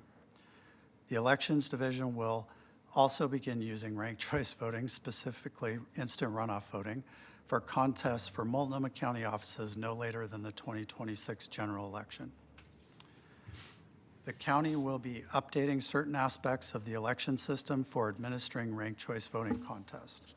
Processes like voter registration will not change. However, the voting system software used by the county to design and tabulate ballots does not currently have ranked choice voting, ballot design, or vote tabulation capabilities. Our vendor is working to add these capabilities to its software, and we are in regular consultation with them during their development process. The voting system software updates will need to be completed and meet certification standards at both the federal and state level prior to use in the 2024 general election as required by the city's charter. The county's vendor has indicated that city adoption of its RCV code by the end of April will allow them to ensure the software updates are consistent with the city code provisions and initiate the federal and state certification processes in advance of the 2024 general election. Ranked choice voting will also involve changes to ballot designs, which I will describe shortly and have implications on how results are reported. Final results for ranked choice contests will show the ultimate outcome as well as the round-by-round tabulation results. As I mentioned, Multnomah County is working with Washington and Clackamas counties to ensure a coordinated approach for administering elections for Portland ranked choice voting contests, including a system to provide for centralized tabulation of all vote data that ranked choice voting requires.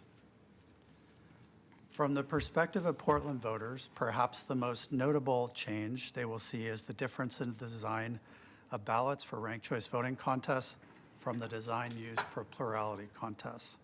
Oregon statute tasks counties with preparing ballots. County staff prepare ballots based on statutory direction and best practices for accessibility and usability. The paper ballots with which we are all familiar have contests arranged in columns with one candidate or write-in space per row. Ballots are 8.5 inches wide and a maximum of 17 inches long. The county processes the ballots using digital scans. We anticipate a grid-style ballot designed for ranked choice voting contests. Voters will continue to see one candidate name or write-in space per row, but with RCV, there will be columns across the top of the contest showing the available rankings. This will create a grid of ovals for each RCV contest Voters will be able to complete the bubble in the respective ranking column for each candidate they wish to rank. Voters will complete the ballot in the same way, whether for single winner contests such as Portland's mayor and auditor, or for multi-winner city councilor contests.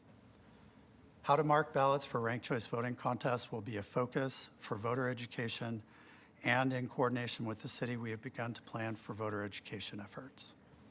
Again, thank you for the opportunity to be here today, and I will pass the presentation back to Becky. Thank you, Tim. Now that we have reviewed the roles of the city elections office and the county elections offices, I would like to transition to the proposed city code amendments before you today. Our goals while drafting the amendments were twofold. The first was to ensure the city code provides a clear roadmap on how to implement the charter mandated changes to our election system. And the second, to streamline and clarify the code where there were redundancies in state or local law.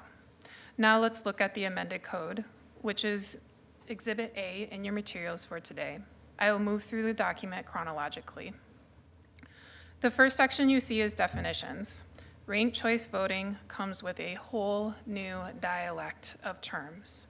Because of this, we were intentional and deliberate in our drafting of the definitions section. Next, you will see the city offices section, which was updated to reflect the new charter citations, the change in how vacancies are filled, and identify the new method of election. It states the mayor and auditor are elected at large using a method of ranked choice voting known as instant runoff voting. Councilors of each of the 4 districts are elected using a proportional method of ranked choice voting known as single transferable vote. Next slide, please. The next section is titled Ranked Choice Voting, and this is where our drafting team spent a large majority of our time.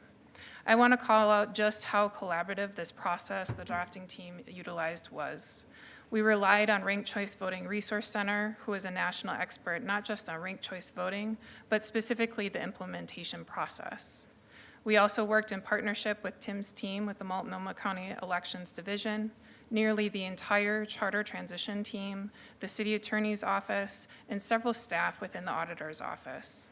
The demanding deadline of this project were set, and we were only able to accomplish it because of the collaboration of this group in order to meet the necessary deadlines for the November 2024 election.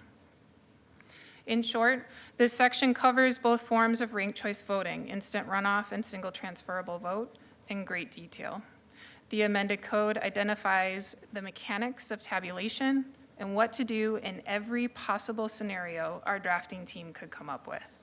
This includes things like what to do if a voter happens to skip a ranking or overvotes in any particular ranking.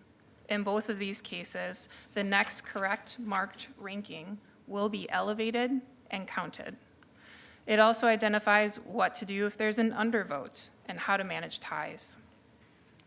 The ranked choice voting selection section identifies the maximum number of rankings available to voters and the new write-in candidate certification process, which is due 7 days before the general election is held.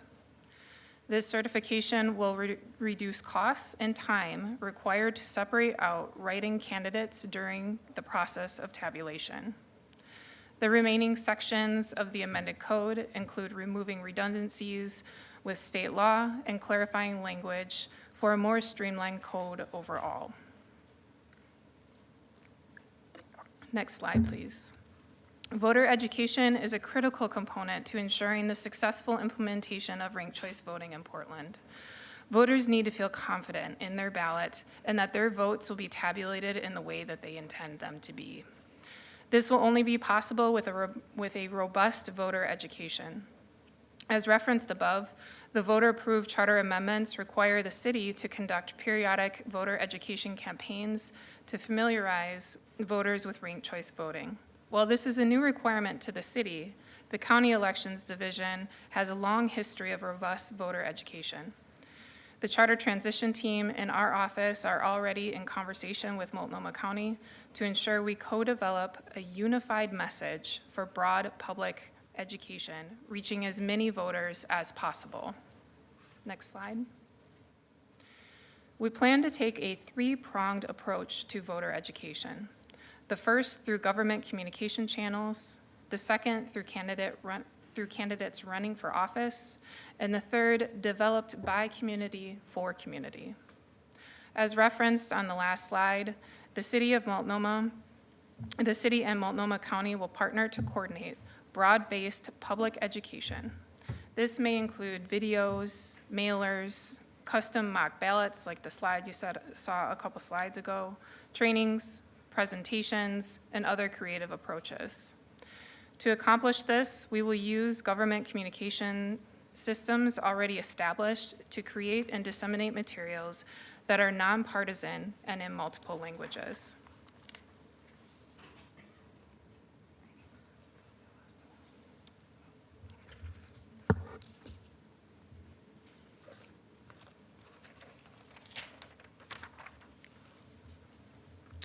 While there are government communication channels that can and will be leveraged, we know that the candidates running for office are more deeply engaged and in communication with voters than anyone else.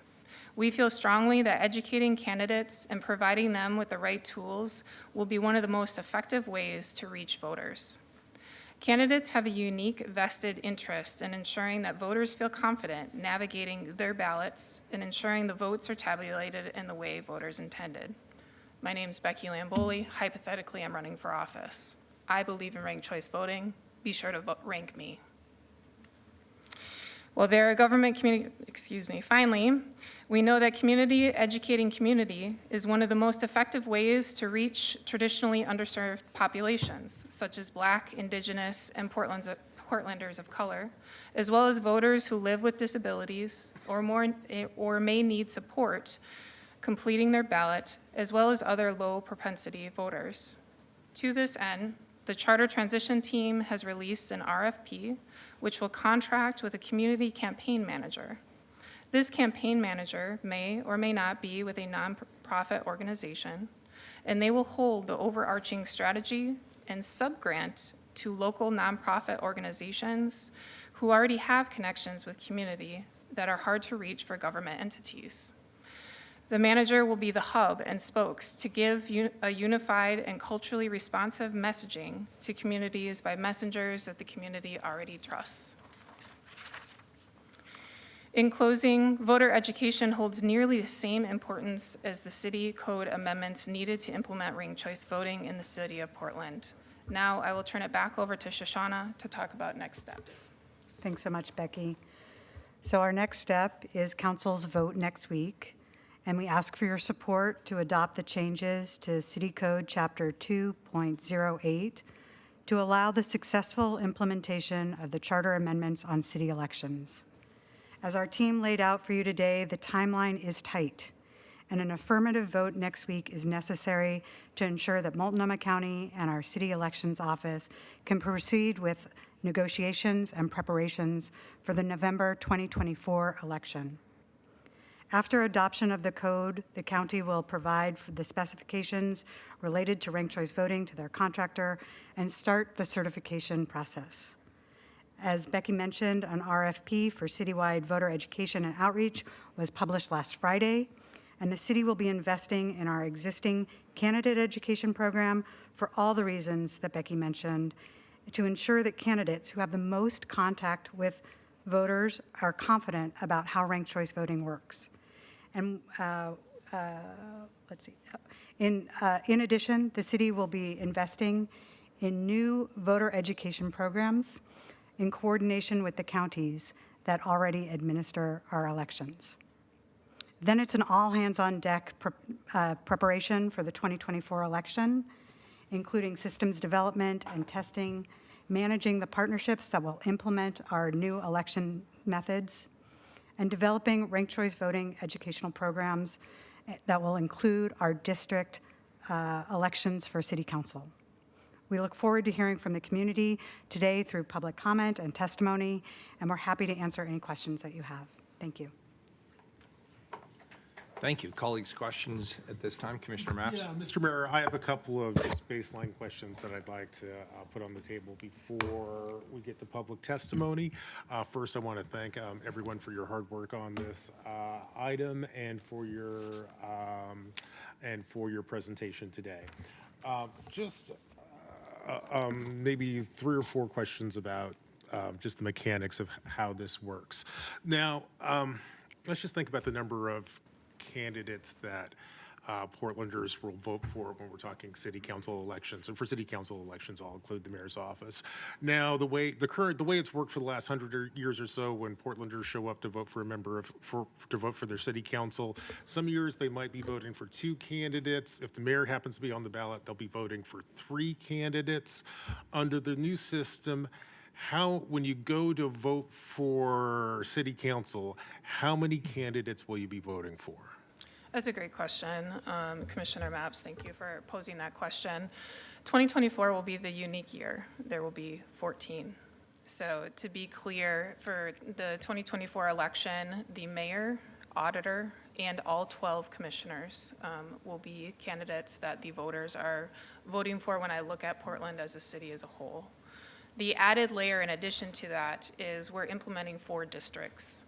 So within each district, there will be 4 seats available. There could be 10 candidates per seat. Hard to say. Our average from year to year between now and 2012 is 8 candidates per commissioner and 20 per mayor, and then 1 or 2 for auditor. So that number adds up quite quickly. After the 2024 election, we will begin splitting, kind of how the system is set up now. So roughly half of the commissioner seats will be vacant each upcoming year. So in the 2026 election, half of the commissioners will be voted for again. And then it will kind of proceed back into the 4-year terms after that. So we've got a couple of funky things happening here to get us back to our usual mode of voting, if that makes sense. Okay, actually, I thought I knew the answer to that question, but now I'm surprised. Shoshana, did you want to jump in? Just one of the things that I'm learning about elections, which I've been learning a lot about elections lately, is that we're talking about contests when we're talking about the seats that are available, and then the candidates are the people running in those contests. So I think your question was about contests and not candidates. Or was it about candidates? So like right. right now, when I go, if the mayor's on the ballot, I go and kind of I draw a circle next to the city councilor in District 4 and the city councilor in District 1 that I like best, and the member of mayor. So I'm voting for 3 politicians in that case. So 3 contests. 3 contests. Okay, well, there may be multiple candidates. Right. And so, right, exactly. So what's the answer? So we won't actually know how many candidates are running in each contest until the certification of the candidates that are eligible to run for that contest. So actually, this is a productive line of discussion. So is there a limit on the number of candidates you can rank? The code that is before you today limits your ranking ability to 6 rankings. There may be 12 candidates in that contest, but you are only ranking your preferred 6 candidates. 12, 18, 24. So why wouldn't it be? So let's say I live across the street from City Hall, and 3 people are going to, from my district, are going to go on to council, right? And I can rank 6 of them. So I can vote for at least 6 of them. Oh, I understand. This is a question we've heard from community as well, actually. Okay. So let me just step back a little bit. Instead, there's 3 seats within your district that you'll be able to vote for. Maps, Rubio, and Gonzalez are the ones running. Yeah. Of all of the candidates, let's say there's 8 people running for your seat, you can rank 6 of those 8. Now, for Rubio's seat within your district, let's say there's 8 candidates running there. You can rank 6 of those 8, and the same then for the last. You don't have to split your 6 between those 3 offices. Okay, I'm learning stuff. I'll tell you, I've been studying this for pretty long, and I think I'm still learning stuff. So I appreciate this conversation. I'm still not completely clear, but let's move on to another question. Now, in our current electoral system, basically, in order to win a seat on this council, you need to get 50% plus one of the vote. How many votes do candidates need in order to win? Let's ignore the mayor's race, just to win a seat on city council today, or a city council under this new system. I'll start, and then I'll have Chris from Ranked Choice Voting Resource Center jump in on this one. The short kind of answer to get us going is it depends upon the tabulation type. So this is a highly complex. So the mayor and auditor, there's one kind of set of tabulation. We're going to ignore them. Let's just All right, focus on council. sounds good. So focusing on the counselors, there's a different way to tabulate for that type. So Chris, that's where I'll punt to you to explain. Sure. Hi, my name is Chris Hughes. I'm the Director of Policy at the Ranked Choice Voting Resource Center. Thank you so much for the opportunity to present to you all and speak with you all about ranked choice voting.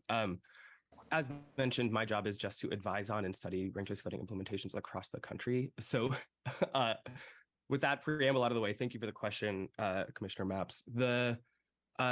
Essentially, the way it works in the way it will work in these 3-seat district-based elections that you all will be having in 2024 is, like Becky was just explaining, voters will be able to rank up to 6 candidates. Depending on the number of candidates that are running, they may be able to rank every candidate if there are 6 candidates running. If there's 8 candidates running, voters will still only be able to rank 6 of those 8 and so on. So that's how it will be for voters. They'll be able to rank those candidates. The way those votes get counted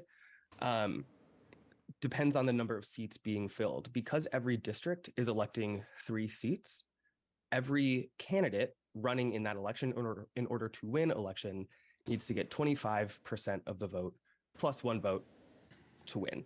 That number is the number because that's the number of votes that 3 candidates can receive in a proportional ranked choice voting election, in a single transferable vote election, that 4 candidates cannot. It's essentially the lowest possible number of votes that guarantee 3 winners and no more than that.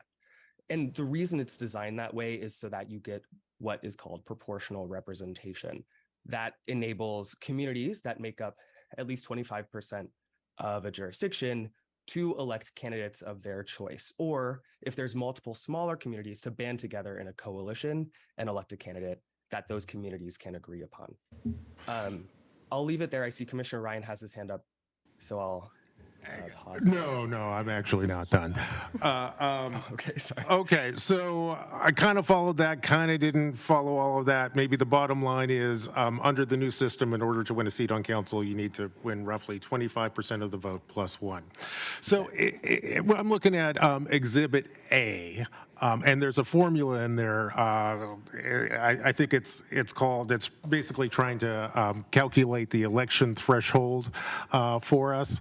And the election threshold, which I interpreted as being the number of votes that you need to get in order to win an election, equals, so your election threshold, according to the exhibit, equals total number of votes counted over seats to be elected plus 1, and then you take that whole fraction, and then you add 1 to it, and then there's a comma which says, disregarding any fractions. I don't know if I'm familiar with, I don't know if that's the language in there is a little bit weird. Can someone describe to me the work that's being done in the election threshold formula? Sure, but I think we should start with, this is you're describing how complicated it is. So you're highlighting how much we need to invest in voter education so that voters know how to interact with their ballot and experience the ballot and be able to vote their preference up and down the ballot. Sure. So let's just, at a moment right here, just focus that voter education is a critical point of our ability to ensure that voters are able to vote their preference. So with that, I'll pass to Becky. You can talk a little bit more about the calculation. And actually, Chris, I'm going to pass it to you Oh, as sorry. the expert to explain this. Yeah, so that, Commissioner Maps, you're correct. That is the election threshold. The thing I was describing is like a generic version of the election threshold. If you don't know how many votes have been cast in a contest, all you know is there's 3 seats being elected. That means you need to get 25% of the vote plus 1 vote. That's what that plus 1 is doing at the end of the election threshold that you described. And then disregarding any fractions is just to make it a whole number. 1, to make it clear to voters and to the public what happened in the election, to make it a little easier to read. And because that is essentially, like I said, the fewest votes 3 candidates can get and win election in this sort of election. Thank you for that clarification, but now I'm confused again. So when we said earlier that in order to win a seat on this council, you need to get 25% of the vote plus 1, you were actually kind of simplifying it a little bit. The answer could actually be different from that. Is that the takeaway? Or in order to win a seat on council, you need to have 25% of the vote plus 1? No, sorry. You'll always need 25% of the vote plus 1. It's just a matter of like the exact number can't be determined. You know, the exact number of votes you need to receive that equals 25% of the vote won't be known until every ballot has been cast. That's the maybe too nuanced description I'm trying to provide here. Well, I'm still a little confused, but maybe it would help if we moved on to another concept that we're using to figure out who wins elections. So I'm looking at Exhibit A.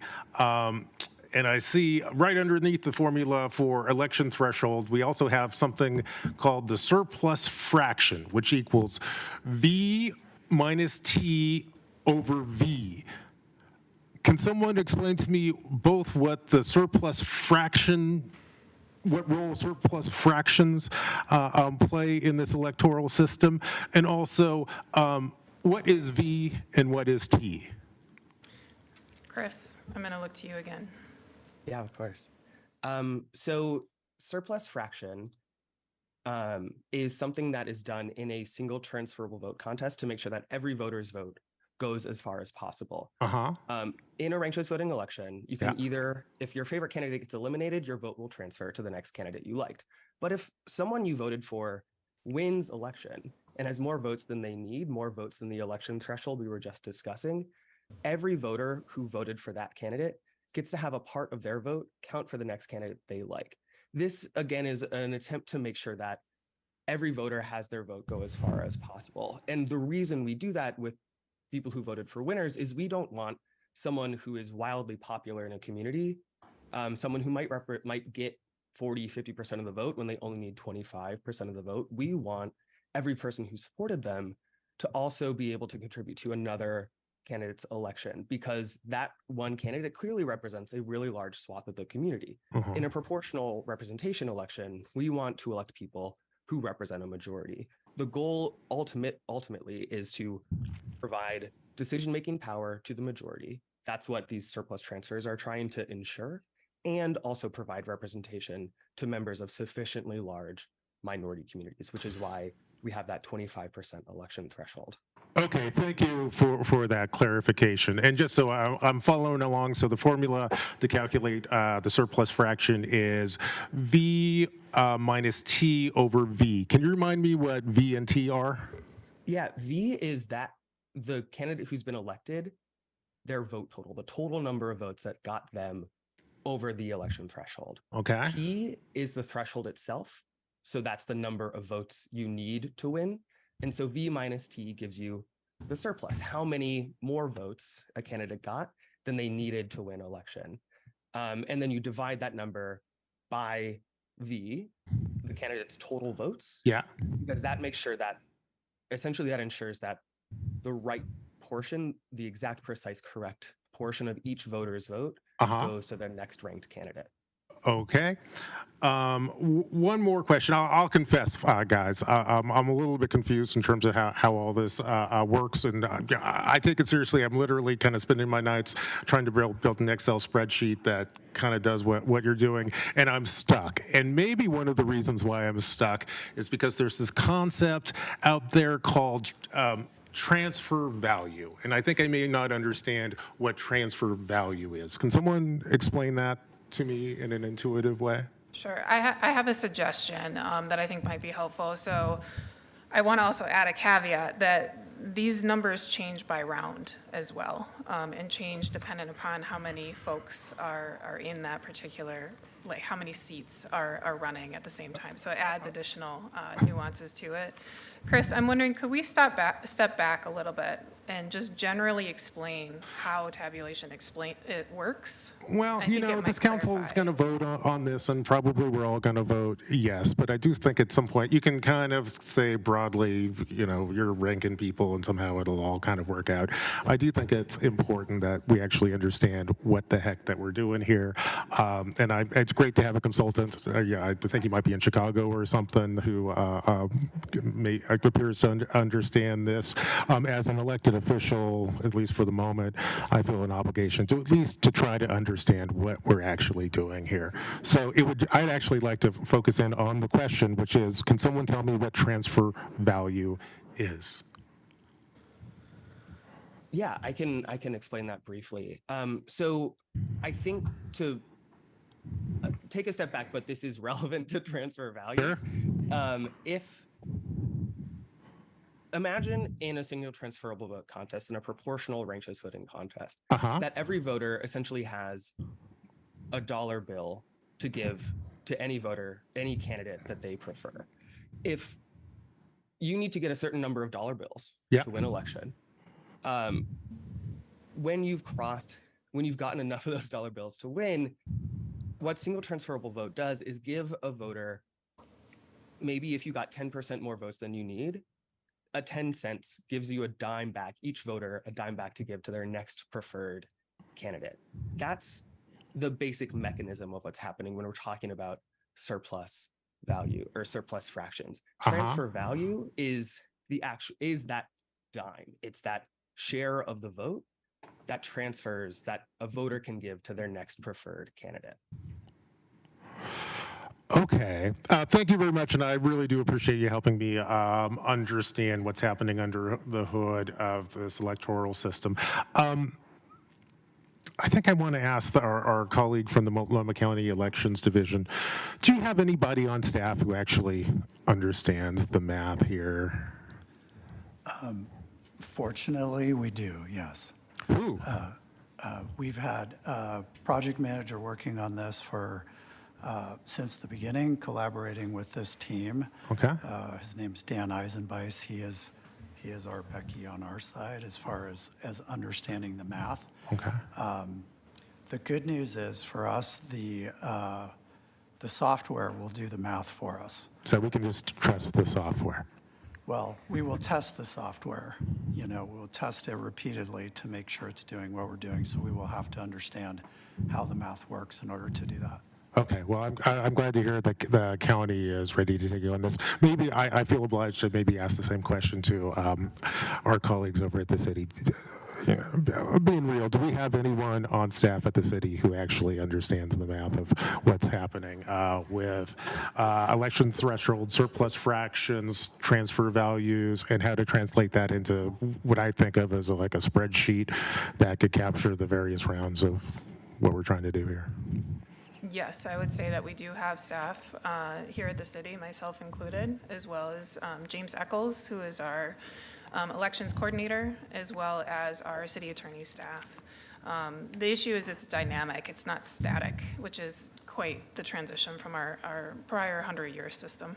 Okay, and actually, I'm going to hand it back to my colleagues in just a second. So let's just say, I'm a guy who's very curious about elections. I have a PhD in political science, so I crunch electoral numbers, and I'm just trying to understand how the system works. Or let's just say I want to set up a spreadsheet so on election night I can kind of see who's winning and how it's going. How would I do that? I'm kind of struggling with Excel to do that. What software program or set of software programs would I need in order to just follow who's going to represent my neighborhood on city council?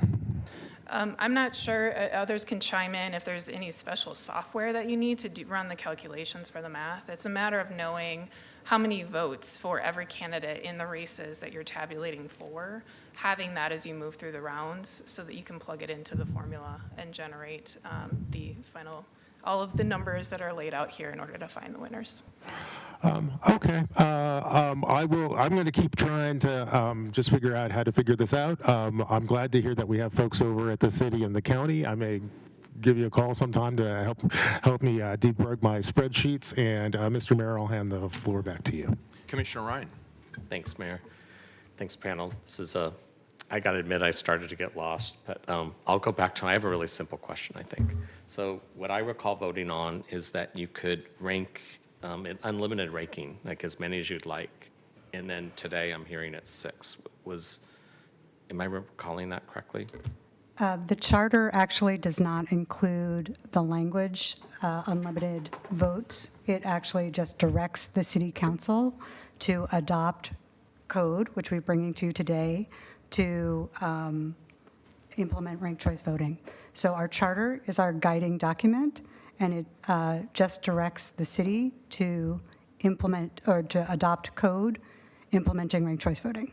So as many as we would like. So we've chosen to It's a decide 6 since we voted in November. It's a policy choice before this council based on best practices. We've recommended that best practices are anywhere between 5 and 8 rankings. And so we have made a recommendation to council, and council has settled on 6 rankings. The council has? You're hoping that we do. I'm hoping, I understand. I understand I'm just trying to that the translate recommendation what we back- voted on in November and then the suggestions coming at me today, that's all. And so it went from as many as you'd like to 6, that's all. Is that true? From my reading of both the ballot measure and the charter language, it was, there was no unlimited definition. It said as many as you like. Yeah. And I think that that was language to implicate that if you want to rank 1, want to rank 2, but I think that it was always perceived by the Charter Commission, and what's the guiding documents of the charter doesn't have the term unlimited rankings. That's all. Very good. I think it would be helpful because my suspicion is when we get to public testimony, this is an issue that's going to come up. I believe there was some pragmatic, well, first of all, let's take a step back. This is for the 2024 election, correct? Correct. So we get through this election, I assume there'll be a fine-tooth comb evaluation of all of this, including the ranked choice voting process. And then it could presumably come back to council with changes. If we decided 6 was not the right number, that 8 was the right number, 12 was the right number, whatever was the right number, that could be fixed. Correct, So this is Mayor. really the initial election that we're talking about. And I'll just tell you, my own personal bias is there's a lot of changes on the ballot in 2024. I would encourage us to err on the side of being simple. And if we want to get really complicated, we can do that with time as people understand what it is we're actually doing. That's just my personal bias. Smart people will disagree with that, and that's fine.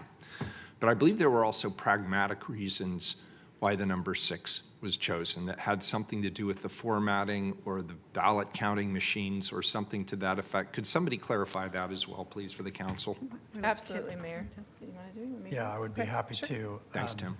I described the piece of paper that you vote on in my testimony, and it's 8.5 by 11 to 17. That 8.5 inch width that's as wide as our ballots can be. So there's a real practical limit to the number of rankings that we can fit on a piece of paper. And as you all know, Oregon votes on paper. We have to be able to mail ballots to every voter, so we have to be able to put each contest within a width of an 8.5 by whatever piece of paper. And so that's one of the real practical reasons, but I think maybe Chris could speak to some of the research that's been done on where voter fatigue starts to happen. Yeah, I'm happy to. I'll talk a little bit about some research that the Center for Civic Design conducted. They held they're a national nonprofit that works on election administration across the country and design best practices for design for elections. One thing they do is design ballot design best practices. And one research project we worked with them on was best practices for ranked choice voting ballot design, because we wanted to be sure we could give jurisdictions like Portland really good advice about how to design these ranked choice voting ballots. And what we found in our research and talking to voters, both in places that were using ranked choice voting, voters who had voted in ranked choice voting contests, and voters who hadn't voted in ranked choice voting contests, who hadn't voted in ranked choice voting contests, we found that, especially when voters were first looking at marking a ranked choice voting ballot, they felt comfortable with somewhere between 5 and 8 rankings. They felt like it gave them the opportunity to fully express their range of preferences, while also not asking too much of them, essentially. Because this is the first time they're using ranked choice voting in this test and in the city of Portland, I think the goal is to give voters the simplest way in, like others on the panel were saying. We've also done some analysis into voter behavior on the ballot, and we found that the vast majority of voters top out at 1, 3, or 5 rankings on the ballot. That's where most voters are going to stop ranking when they're using ranked choice voting ballots. Okay, thank you. That's helpful. And just one quick follow-up, and then I'll turn it back to Commissioner Mapps. So all 3 counties have to accommodate this, correct? And Tim, it's always good to see you, and I really appreciate your work, and I appreciate the opportunity to see you again, frankly. You do great work, so thank you for being part of this. But also Clackamas and Washington counties are part of this as well, correct? Yes, so Mayor. We're coordinating amongst 3 counties, right? Yes, Mayor. Okay, all right, thank you. Commissioner Mapps, sorry. Sure, Mr. Mayor, I just wanted to build off of your voter fatigue question.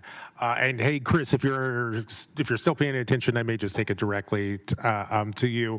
It's my understanding that there are at least 2 dimensions of voter fatigue, and you kind of talked about one, like how many voters, how many people am I willing to rank when it comes to the ballot? You said that people kind of tend to fuzz out after 3. I think the proposal on the table is that we have 6. But Chris, there's a second question, which I've seen in the political science literature on voter fatigue in the context of multi-member voting, which is at what point are you presented with so many candidates that people just kind of feel overwhelmed and kind of give up on the ballot?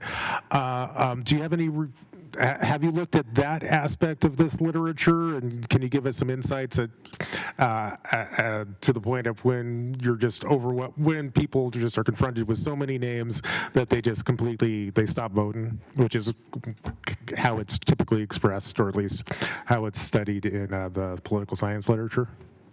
Yeah, so there's been research on this in the non-ranked choice voting contest. You can have an overwhelming number of candidates in any sort of election. And, there is evidence that voters can become overwhelmed by the number of candidates running. But that really comes down to, are these candidates running good enough campaigns that voters can know who they are and can differentiate them? Do voters know what that seat is being used for? Because voters are also overwhelmed by the number of contests on the ballot, having to elect super local seats that they may not understand. It comes down to, what do voters know going into the ballot booth, and what can you give them before they get there so that they feel confident when they show up to vote? And I think that comes back to the voter education aspect that has been mentioned already, as well as making sure that candidate campaigns, community organizations are preparing voters to vote in these sorts of contests. Because city contests are so important, voters need to be ready and need to understand how to choose the candidates that actually represent them. Sure, but that seems to be a little bit different from voter fatigue. I thought of voter fatigue as being this phenomenon when you're presented with a phone book of names. What we're finding is that people tend to stop voting after you get past the second or third vote. Do you understand the literature differently?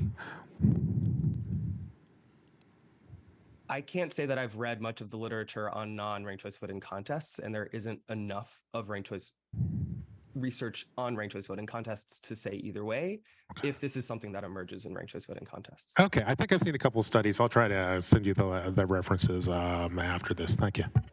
Very good. Commissioner Gonzalez. I have some specific questions, but just I want to get back to a conceptual one that Commissioner Ryan raised. And I'm trying to look as we're talking here, the original measure language, what was before voters. This language about rank as many as you like, where did that get picked up in terms of where voters, what voters were communicated to with in leading up to what they voted on? And I'm sorry, I phrased that poorly, but I'm trying to rank as many as you like. Where did that language show up for voters? So that came from the Charter Commission report from June 2022, and it states, I quote, "Ranked choice voting would give Portland voters the ability to indicate all of the candidates they support in order of preference by marking their ballots to indicate first choice, second choice, third choice, etc., for as many or as few as they care to rank." Formal commission report, that language. Correct. Okay. And preface what I'm going to say by fully recognizing that there may be practical limitations in being able to rank in an infinite number of candidates, right? That what was stated in the commission report, what you've alluded to is just maybe it's not practical. We only have so many room on a ballot. That does raise a level of concern. On a very complicated vote for voters, they were told one thing about what they voted on, and we are delivering, for very good reasons, frankly, something that is different. So that's just more of an observation at a conceptual level.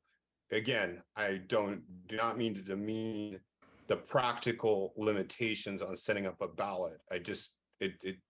It's not insignificant as we consider fidelity to what voters approved. Can I just speak to that, Commissioner, for a moment? Sure. Thank you so much for bringing this up. I think it actually has been a point of conversation among the council offices and definitely among our staff. So if we look at what was in the ballot measure and what is in the charter, that language is not in either of those documents. And again, the charter is our guiding document. And so I think that if we're true to that language and recognizing that what was required of the city council is to adopt a code, to adopt ranked choice voting. And I think that the charter commissioners made a very deliberate choice not to include any number of rankings in their recommendations because they knew that they were not the experts on ranked choice voting. So when the city pulled together our work group to kind of examine this question, we pulled in experts who have implemented ranked choice voting across the country so that we could understand what is best for our community. And so that's what we're bringing to you is the recommendation of what is best for the first ranked choice voting election for the city of Portland. So this is absolutely something that could be revisited over time if there needs to be additional rankings. But I think that much of the discussion has been focused around some confusion about the Dominion style ranking or elections method, which is an election tool that is electronic and not of mail-in ballot. It's a very different system that is implemented in Cambridge, Massachusetts, which is, I think, where the citation comes from. versus what our Portland voters are going to see. So there is a technology difference in our jurisdiction and other jurisdictions that might be using different software, which might have different applications.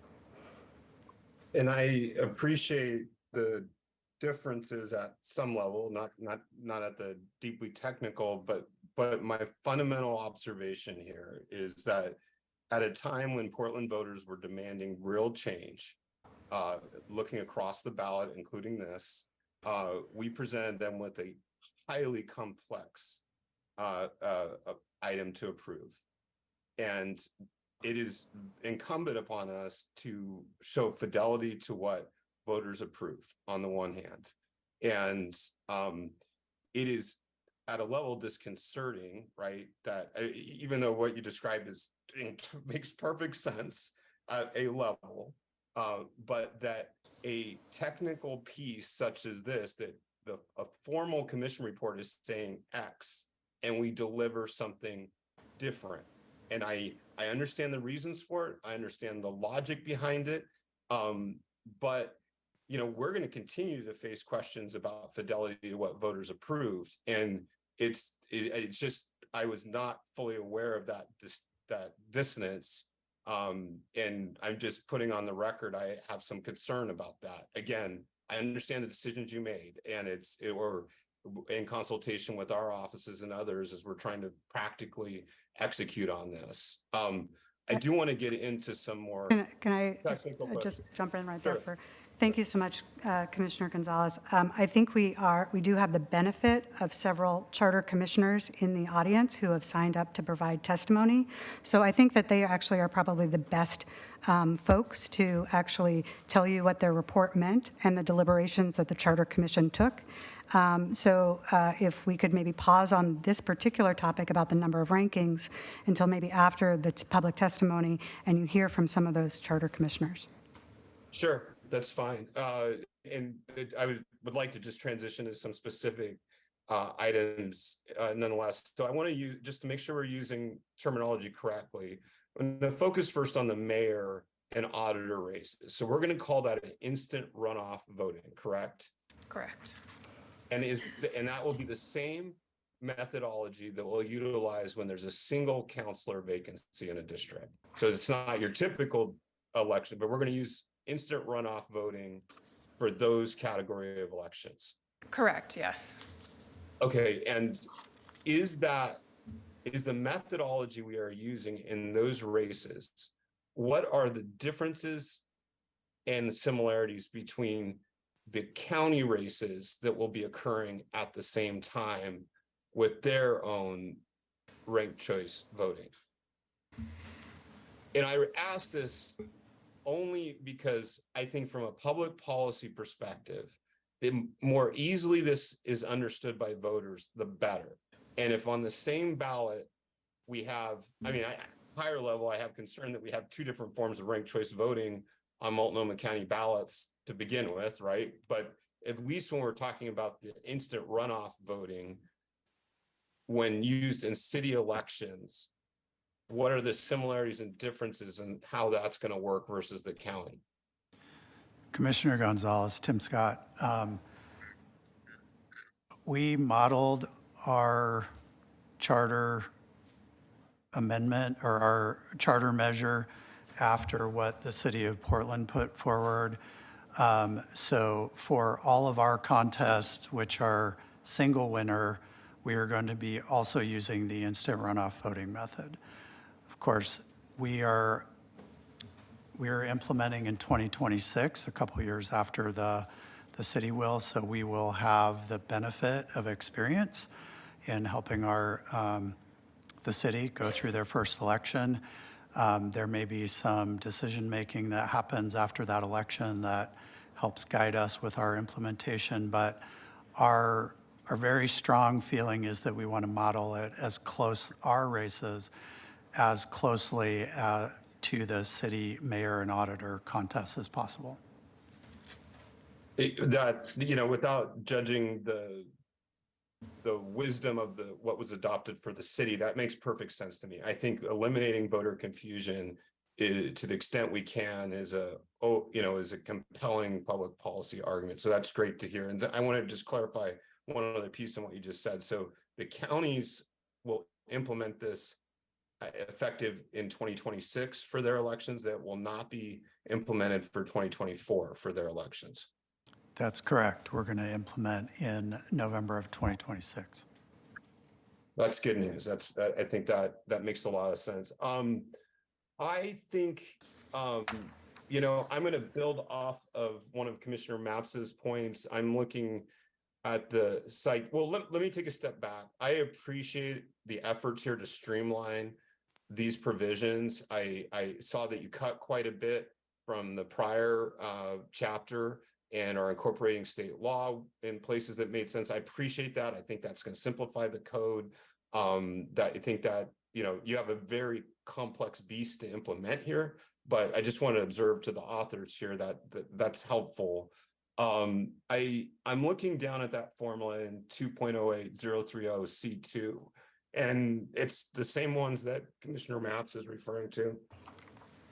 Again, I just want to make a general observation that when you have to put formulas into a code, one, execution is a challenge, and two, confidence that it is properly applied is going to be an area of concern. And so I hope Commissioner Maps is right, that maybe it's just a matter of folks just trusting the system, but it's just an observation when you have a complex formula.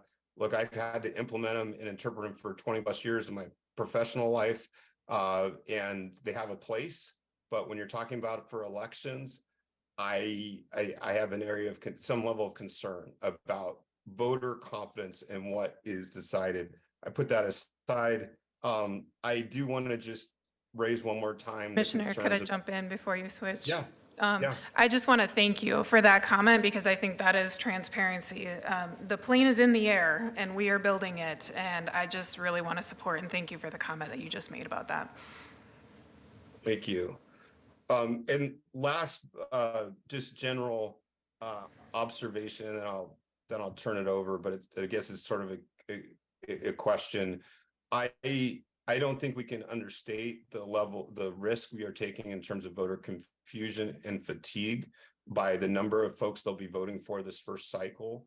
I do believe voter education is going to be important. I understand the argument for it.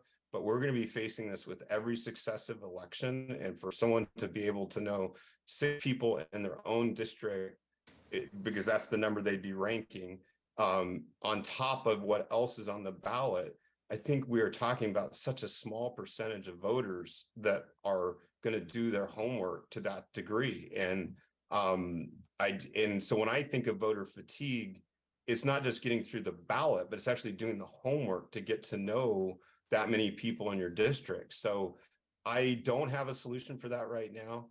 I think we're going to have to see how this plays out. I do think we are, the people with name ID are going to get reelected indefinitely in the city of Portland under this model because people are going to recognize their name, and you only got to get to 25%. But that's this is what we're implementing. My encouragement to you all as you're implementing this is to continue to keep confusion and fatigue in sight, and wherever we can to make it simpler for voters. As long as we're showing fidelity to what they approved, I'm in favor. So I'd leave it at that. And that was mostly a statement, but if you can interpret a question out of that, go ahead and answer it, and then I'll shut up for now. Thank you, Commissioner Gonzalez. I think the only piece that I will add to this is I think we're speaking of the ideal, right? That voters do all of that homework of all of those candidates and what order they want to rank, as many as they possibly can. But it goes back to voter fatigue, like you said. If I only want to rank 3, I can rank 3. And really, for me, my next headache, this kept me up at night, the next one is voter education. Thank you. That's all for now. Thank you. Would anybody object if we go to public testimony? There's a lot of people who have been sitting around for the better part of an hour and a half, and I feel like we should hear from the public. How many people do we have signed up? We have 17. 17. All right, very good. Why don't you call as you do. When you come up here, you don't need to give your address, just your name for the record is sufficient. First up, we have Janice Thompson. Hi, Janice. Any mic will do.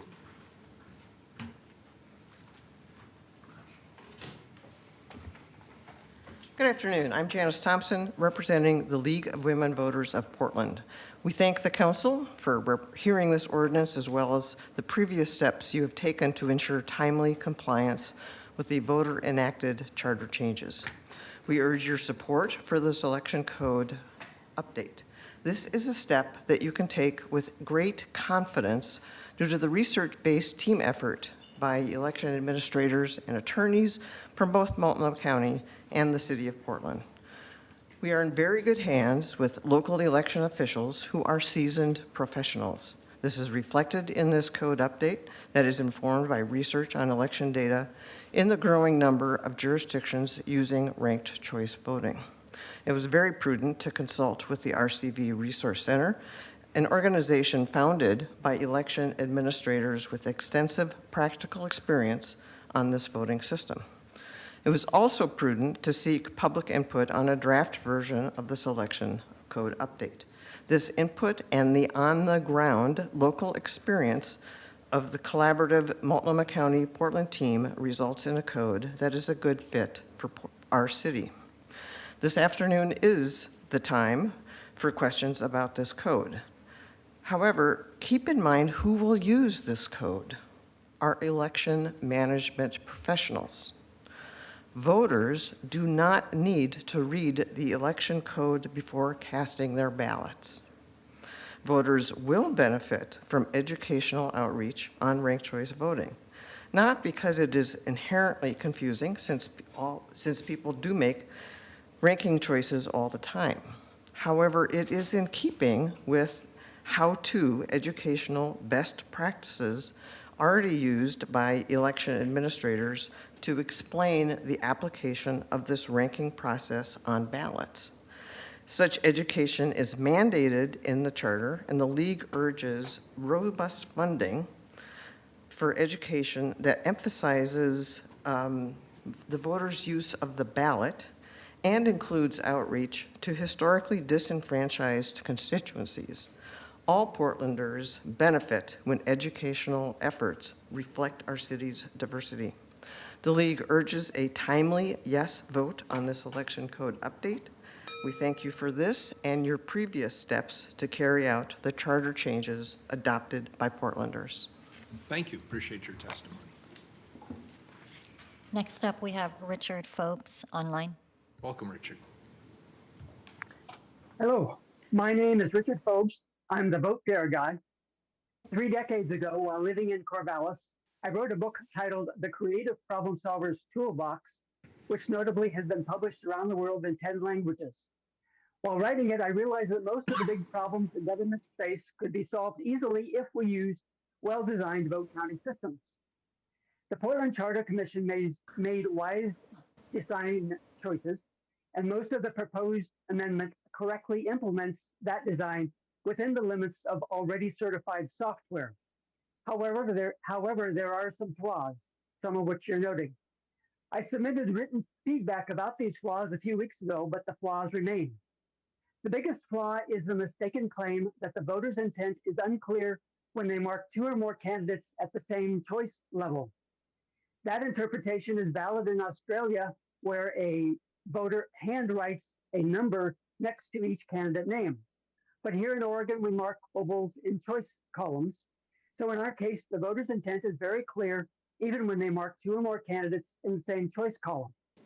The already certified software can handle these cases by stopping the counting of a ballot when that so-called overvote is reached. Instead, the proposed wording requires skipping over overvotes and transferring the ballot to the next ranked candidate, which is the exact opposite of the voter's intent.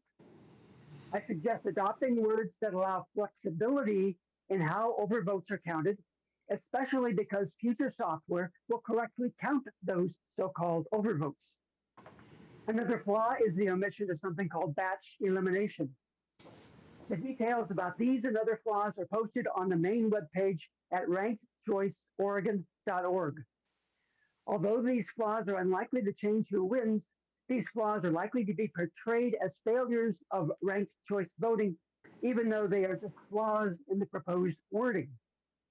If you, the city council members, are not allowed to approve this document conditionally, then I fully support your decision to approve it in its current flawed form. I'll close by saying that adopting ranked choice voting for Portland elections is a tipping point for civilization, not just for Portland. I thank you, the city council members and mayor, for listening and for the work you do to make Portland a great city. Thank you, Richard. Next up, we have Mark Steffen.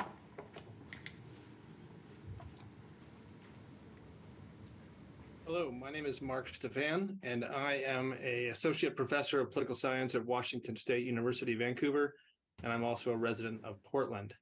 I'm going to try to keep it quick. Basically, I think this ordinance should be supported. I think it actually comports well with what political science says about ranked choice systems. Importantly as well, I think we really do have a solution going forward of sorts when it comes to any confusion or questions about the way in which we calculate the vote. Many citizens, based on trust alone, won't be particularly interested in that, and that matters. Their trust really matters. And for those who really want to know more, there will be ways, working with the city, working with the county, to learn more about how this is done. And those voting advocates will only help make it better if there are any questions or concerns. The second point I want to make is that the city and the county working together have really set the standard for collaboration around electoral reform. I think the staff should be congratulated for all of their work. This may help us in the region overall as others consider such reforms, and even at the state level. I think what Portland and what Multnomah County have done will really stand out. My final point is actually just simply this, that the voter education is critical and it will need to occur over multiple election cycles. This will only get better with time. I think citizens, for the most part, will actually be excited about this as they learn more. And there will be some learning that needs to happen, not just in 2024, but again, in future years as well. And as long as we think of voter education as a multi-year process, I think we'll be better for it. Thank you. Thank you, sir. Next up, we have Melanie Billings-Young. Hi, Melanie. Thanks for being here. Thank you. Whoa, this was made for taller people. Okay. Good afternoon. I'm Melanie Billings-Young, as you know, a former member of the Portland Charter Commission. I've come here to support the election code before you today and to address some of the confusion we've been hearing. As co-chair of the commission when we passed the amendment, I can assure you that this code fulfills both the letter and the spirit of its ranked choice voting provisions. Our stated goal was to advance participatory and growing democracy. I can only applaud the thoughtful work of our city attorney and election officials in accomplishing that aim. By addressing the issues faced in other jurisdictions of skipped rankings and overvoting, they've established guardrails to minimize spoiled ballots so that as many votes as possible can count. And by allowing the ranking of up to 6 candidates, this code gives Portlanders ample choice to express their preferences without feeling overwhelmed, a concern that I've heard across the board today. Inclusiveness and accessibility are a vital balance in any voting system. In dozens of conversations with Portlanders about charter reform, I heard broad support for ranked choice voting, but I also heard a concern from many about the burden of having to rank too many candidates. So I'd explain that voters wouldn't have to rank every candidate. They could rank as few or as many as they cared to. Of course, when I said as many, I did not mean an infinite choice. In fact, we on the commission were meticulous in stressing that we didn't know how many rankings would be available, as that would be up to the city. That's the point I want to emphasize here today. The Charter Commission intentionally did not include language mandating the maximum number of candidates a voter could rank in Measure 26228. We agreed that it was appropriately the purview of election officials to design a ballot and of City Council to adopt an election code that would reflect the will of the people. Now, with your adoption of this code, you will have given Portlanders the voice they have asked for. Thank you. Thank you. Appreciate it. Next up, we have Rochelle Rosenberg. Good afternoon. Thanks for being here. Pleasure. My name is Rochelle Rosenberg, and I'm a retired public school teacher. I did not support the campaign to change the charter, but after listening to the pros and cons presented during that last election, I, along with the majority of the voters in Portland, voted in favor of the new charter. I have read the election code update before you today, and am impressed with the work by your officials and urge you to approve this ordinance. I am most impressed that ranked choice voting will be used in the next election. As an educator, I know the importance of educating the voting public prior to any changes in the voting procedure in order to achieve our shared goal of a participatory and growing democracy. I urge you to adequately fund an education campaign prior to the election to ensure the voters across our city feel comfortable using the new system. Thank you. Thank you. Next up, we have Christine Nielsen, followed by Margaret Noel and Yvonne Garcia. Good afternoon. Mayor Wheeler, commissioners, I'm Christine Nielsen. I urge your yes vote on the code changes that you're looking at today. This competent collaboration of city and county and the Right Choice Voting Resource Center has brought you language that is compliant with election law requirements, state law, and written based on best practices. It deserves your support. I also ask you to continue your support for a successful implementation, as you have done so far, and going forward by providing the budget resources necessary for outreach and education, as you've been hearing from other speakers. Every Portland voter is impacted by the implementation of this measure, but even before implementation, they're impacted by the messaging coming from elected officials and by the city's administrative staff. Voters heard from opponents of charter reform, some of whom may be in the room today, that ranked choice voting was too complicated for them, that they weren't smart enough to do it, that it wasn't going to work. A majority of voters didn't buy that. The message they need from elected officials now is, yes, voters, you're smart enough to do this. And your city government is smart enough to implement it successfully.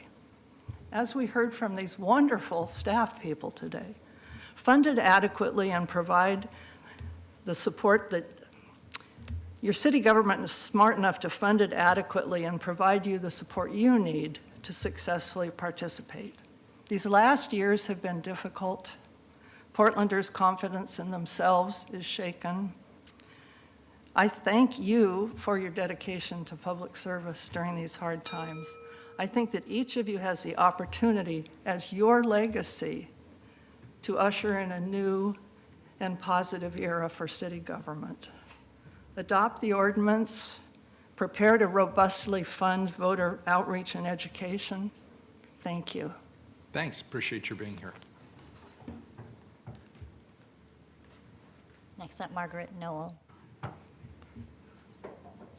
Hello. Hello, good afternoon. My name is Margaret Knoll. I live in Northwest Portland. I am pleased to speak in support of the code you will be adopting for ranked choice voting. I believe that Portland is on the right track to make our elections more inclusive so that all Portland voters feel their voices are represented. My first experience with ranked choice voting was in 1980, a few months before our third daughter was born. Our two older daughters were 8 and 10 years old then. We used ranked choice voting as a family to select our new baby's name. It was easy. The two girls easily ranked their choices from first to sixth. What was impressive was how much we all felt that our votes mattered. Everyone felt included, and we were happy with the final decision, even though our initial top choices were different. I was sold on this fair way to vote. Since then, I've learned a lot about ranked choice voting. Our third daughter now lives in New Zealand, where they choose their city councils with the same proportional ranked choice voting that we will use in Portland. Last November, voters in Portland, Maine, approved proportional ranked choice voting for their local elections. And of course, Maine as a whole has ranked choice voting. That added to the growing number of US cities that are adopting ranked choice voting. In preparing to vote last fall, I watched a lot of videos about ranked choice voting. Clearly, the key to helping voters use this voting method is teaching them a few simple rules. For example, we need to help people avoid overvotes. Appropriately, the proposed code will not count overvotes. So voters must learn to rank their top 3 choices as 1, 2, 3, not all as number 1. With education, they will understand that. Many voters in our country and in the world successfully use ranked choice voting, and Portlanders can do it too. I hope you will follow your vote on the code with a solid vote for funding the required voter education. And thank you. Thank you. Excellent testimony. Appreciate it. Next up, Yvonne Garcia. Thanks for being here.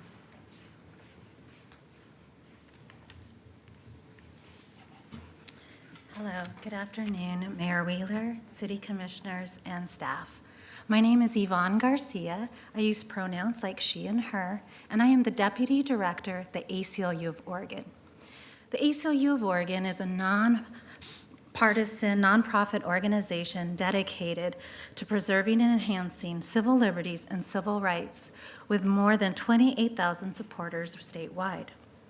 We are one of the organizations that represent Portland United for Change, a coalition that helped the passage of Measure 26-228. I am testifying today to urge the city to move forward with adopting the Portland City Elections Code as it is presented to the council. This elections ordinance is critical for guiding how city elections will be conducted and is a necessary step for implementation of Measure 26-228. During the charter review process, the Charter Review Commission made the correct choice of leaving election details out of the charter to be determined through code. We appreciate the diligent and highly competent work of city and county staff on this ordinance and the collaboration of staff with Ranked Choice Voting Resource Center. The ordinance was clearly designed with voters' experience in mind and reflects best practices for ranked choice voting. The passage of this elections code is a vital step for a thriving and representative democracy in Portland and is required for county elections administrators to implement Measure 26-228. As the county moves forward with incorporating changes to our voting system and the city turns its focus forward to voter education, we urge the city to continue an emphasis on best practices, voter experience, and partnership with voter education groups and community organizations to ensure that all Portlanders are prepared for the charter change. It is crucial that the city works with trusted community organizations to provide multilingual, multimodal, and culturally specific outreach to communities throughout Portland to ensure that everyone has the resources they need to vote. We appreciate the work the city is doing to implement Measure 26-228 and ask you to pass the ordinance. Thank you. Thank you. Next up, we have Mike Alfani, followed by Ryan Nielsen and Felice Mueller. Thank you. Mayor Wheeler, city councilors, and staff. My name is Mike Alfoni. I'm a Portland voter, and I'm the executive director of Oregon Ranked Choice Voting Advocates. We are also part of the coalition of organizations that represent Portland United for Change, and we also help support the passage of Measure 26-228. I am testifying in support of moving forward with amending the Portland City Elections Code as it is presented today. We are really impressed with the thoughtful work the city and county have done thus far in amending the Elections Code. It has been absolutely clear throughout this process that the city and the county collaborated closely with national experts at the Ranked Choice Voting Resource Center, as well as considering the lessons learned from other cities that have already adopted ranked choice voting. The amendments to the city elections code clearly reflect the best practices of ranked choice voting elections and have thoughtfully incorporated the voter experience. Administering these changes now is a key step towards ensuring that our election officials have the framework they need to move forward to successfully implement ranked choice voting elections here in our city. And as the city moves forward to voter education, we strongly encourage a continued prioritization of best practices through partnership with the Ranked Choice Voting Resource Center, Fair Vote, and Democracy Rising. Our organization coordinated closely with these specific national experts during the implementation of ranked choice voting here in Oregon in Benton County in 2016, and their expertise helped ensure voter education included not only the importance of how to rank candidates, but why ranking candidates gives voters more power on the ballot. We also urge the City Council to partner with trusted community organizations to provide comprehensive and culturally specific outreach to communities throughout the city. With those partnerships, the city can ensure all voters understand and are comfortable with their ballots come Election Day in 2024. We really appreciate the work the city and the county are doing to create successful frameworks for our elections and ask the city to pass this ordinance. Thank you for your time and your consideration. Thanks, Mike. Next up, we have Ryan Nielsen. Thank you so much, Mayor Wheeler, commissioners. My name is Ryan Nielsen. I'm a member of and a political representative with Laborers Local 737. We're a union representing about 3,000 laborers, primarily working in the construction industry across Oregon. We have many members who live and work in the city of Portland, and I myself live in Northeast Portland. Our union was supportive of the charter reform campaign, and we're closely following its implementation. We've been working alongside Portland United for Change, as well as a bunch of other unions who are stakeholders in this process and see it as important.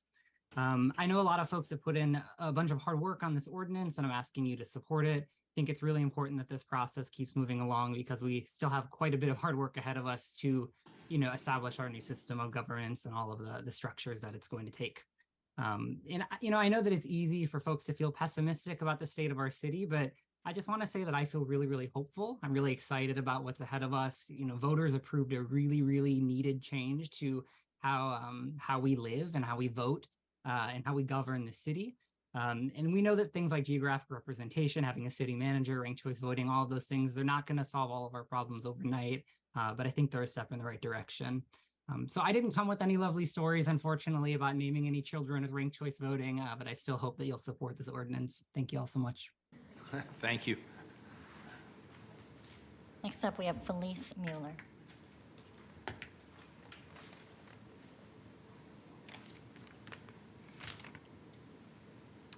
Good afternoon. Thanks for being here. I'm Felice Mueller, a Portland resident. I'm delighted to be here today in support of the election code before you, which will establish ranked choice voting for mayor and city council. Passage of this code will be a momentous step toward achieving the more representative government that Portlanders resoundingly endorsed 5 months ago. I understand that some of you are leery of this change in voting methods. That's normal with a big change. Certainly vote by mail and the motor voter law aroused plenty of opposition when they were initially proposed, primarily because of the concern that these methods were untested. However, that's not the case with ranked choice voting. Ranked choice voting is now used by 13 million voters in 54 cities across the United States. Because of this, our attorneys and elections officials were able to draw on a rich set of data and best practices from those who have come before us. And they have been diligent in researching and incorporating those tested guidelines into the code you are now considering. Of course, a code alone cannot successfully implement a new voting system. Here, too, we can draw on the lessons of our predecessors. For example, in 2020, Benton County was the first jurisdiction in Oregon to rank choice voting, and by all analyses, it has gone smoothly. When their elections director was asked what he attributed their success to, he pointed to an early and sustained public education campaign.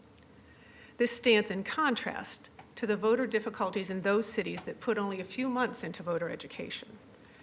So once you have passed this code, I urge you to move quickly in funding and launching a public education drive that will reach out to both voters and potential candidates in every corner of Portland in their native languages, starting at least a year before the November 2024 election, that is this fall, in 4 months.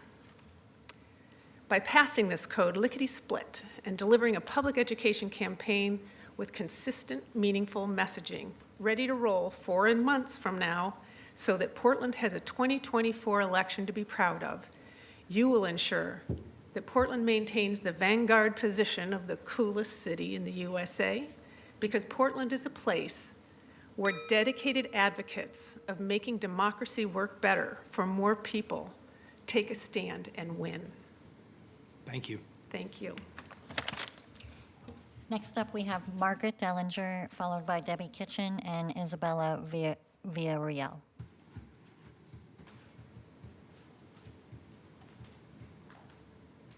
Is Margaret here?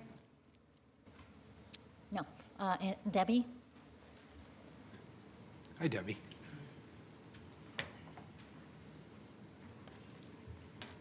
Good afternoon. Thank you, Mayor and Commissioners, for the opportunity to speak today about ranked choice voting and the implementation that's before you. I was honored to serve as a member of the Portland Charter Commission, and so I'm here today to support the amendments to the Portland City Elections Code.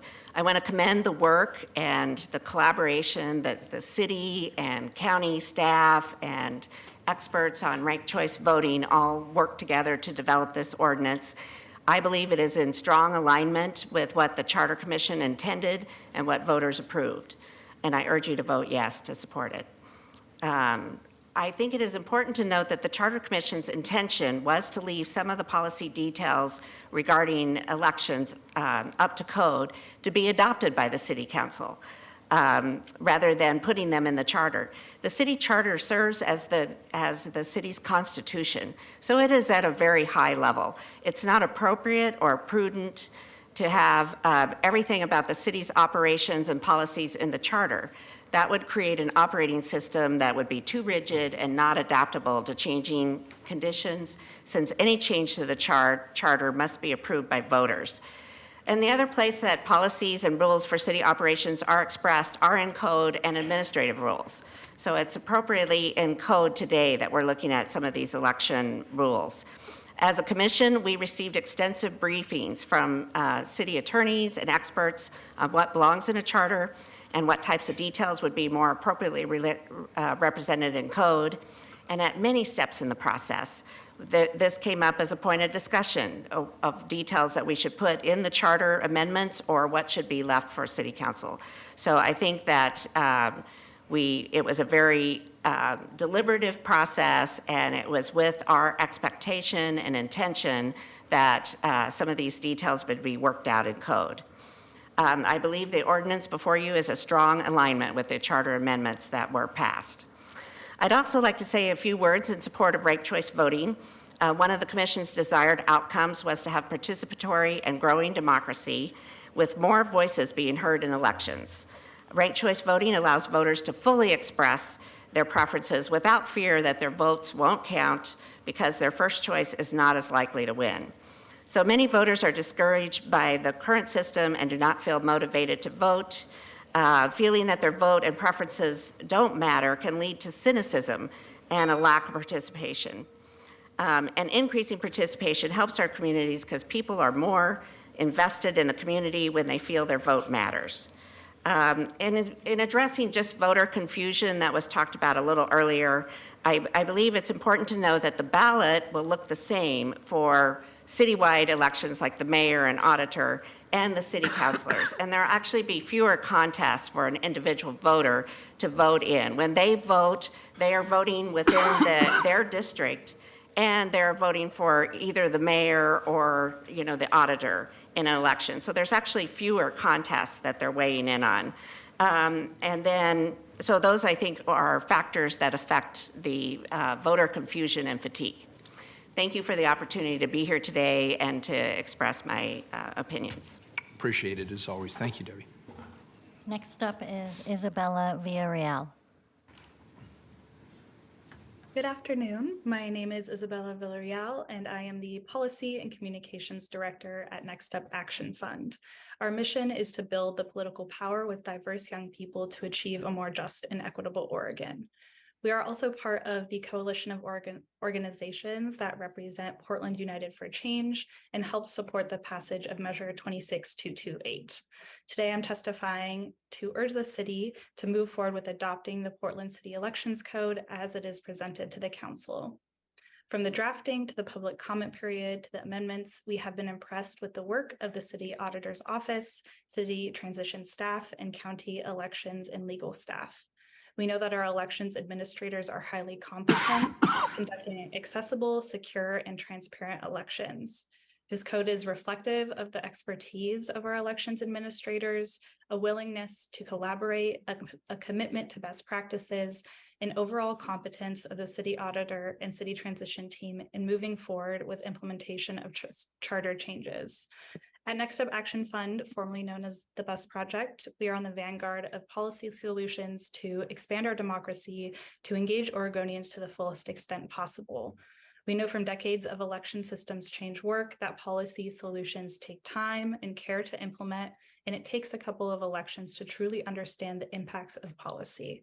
It also takes voter education to ensure our communities know about the changes and ensure that their voices can be heard. Thank you for moving this elections code forward and investing in voter education. These steps are critical for Portlanders to be able to have what we voted for. Please pass the code and continue to deliver transition results on time and in budget. Thank you so much. Thank you. Next up, we have Bob Weinstein, followed by Hope Baraka and Nadine Rosen.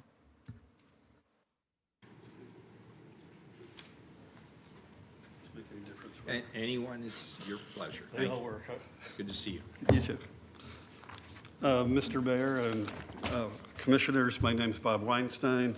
I'm here to speak on behalf of myself and former Commissioner Mike Lindberg to state some concerns about certain sections of the proposed election code revisions, especially those which seem to represent significant post hoc policy changes from what the Charter Commission stated to the City Council and to the voters and what the voters approved. We're especially concerned over what seems to be a combination of incomplete information and the cherry picking of information in an apparent effort to justify some recommendations in the proposed code revisions. Why does this matter? Well, it matters. For example, the city disseminated a video as part of a survey on election code issues. It contained a series of misleading statements, how ballot design makes it hard to fit more than 8, now 6 rankings. Charter does not specifically state how many rankings should be available. With regard to the latter, there may be a couple reasons that a specific number of rankings were never recommended.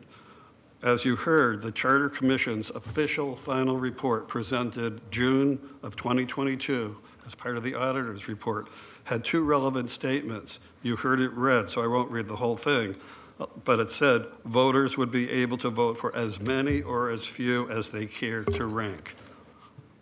And all and as many as they care. That's about as clear a statement of legislative intent as I've ever seen. The report also stated that in the STV system, the goal is to make every vote count. Every vote count. In a ranked choice election, there's an inverse relationship between the number of permitted rankings and the number of ballots that become exhausted. If all the candidates ranked by a voter are eliminated, that voter's ballot is exhausted or not counted as the tabulation continues. The fewer the rankings, the greater the chance that a ballot will become exhausted. If you want to make every vote count, you want to maximize the number of rankings. Second, the commission would not know how many candidates there would be in a given election. If there were 15 candidates, there'd only be 15 rankings. If there were 5, 5, and so on. The Charter Commission frequently referenced Cambridge, Massachusetts, which is the only city in the United States to have used STV ranked choice in city council elections for many years. We recently called the Cambridge Elections Commission to confirm they tally by computer in their STV elections. They do, with great success. They used to have unlimited rankings. They changed in 2019 to a limit of 15. I want to briefly address a couple sections of the code.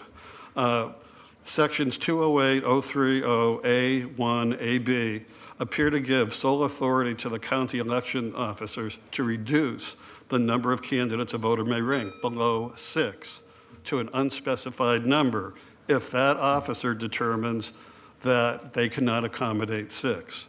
We do not believe that such blanket authority should be given.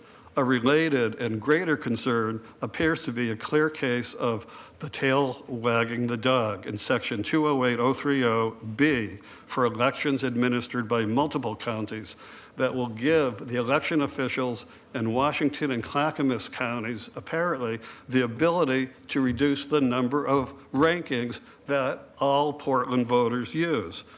So that means if they determine they can only rank 4, 3, or 2 candidates, that's what applies to voters who reside in Multnomah County as well. That's absurd and represents a further departure from what the Charter Commission promised the voters.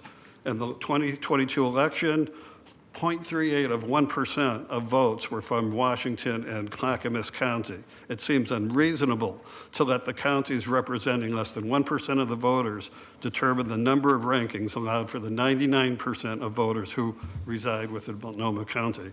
Lastly, in closing, determining the way elections will work and the number of rankings voters will have under the new charter is an absolutely critical issue.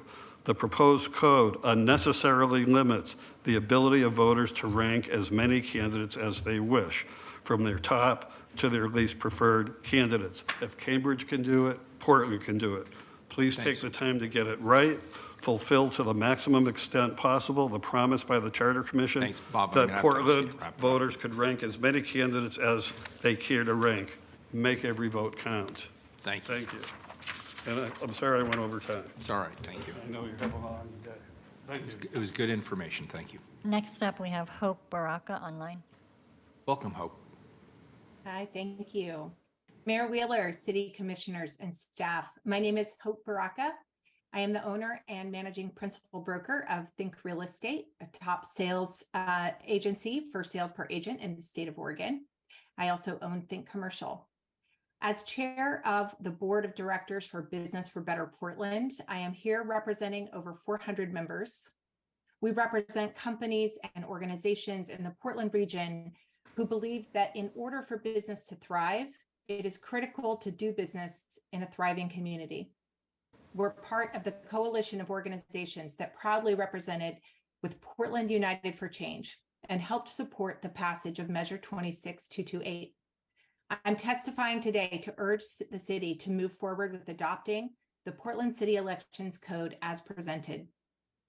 At BBPDX, we support a collaborative approach that convenes government agencies, nonprofits, foundations, and businesses to answer pressing problems. We see that in the process of crafting this elections code, the city has delivered on a collaboration with working with the auditor's office, the county, Ranked Choice Voting Resource Center, and engaging with Portlanders on the policy changes inside the code. It is clear that significant care and attention has gone into drafting this ordinance, and we agree that this ordinance reflects best practices. It's designed for voter experience, and it's ready to be adopted. Local business owners deserve a city government that functions effectively and that best represents them and their needs regardless of where they live. This elections code is a step in the direction of creating a new, more inclusive paradigm for the city. We appreciate the work the city is doing to implement Measure 26228. We ask you to pass the ordinance. Now, if I may, I attended today's council meeting to hear staff updates on charter reform, election code, and provide this testimony. What I witnessed at the beginning of this meeting via MAP's Budget Amendment 2 has left me deeply shaken.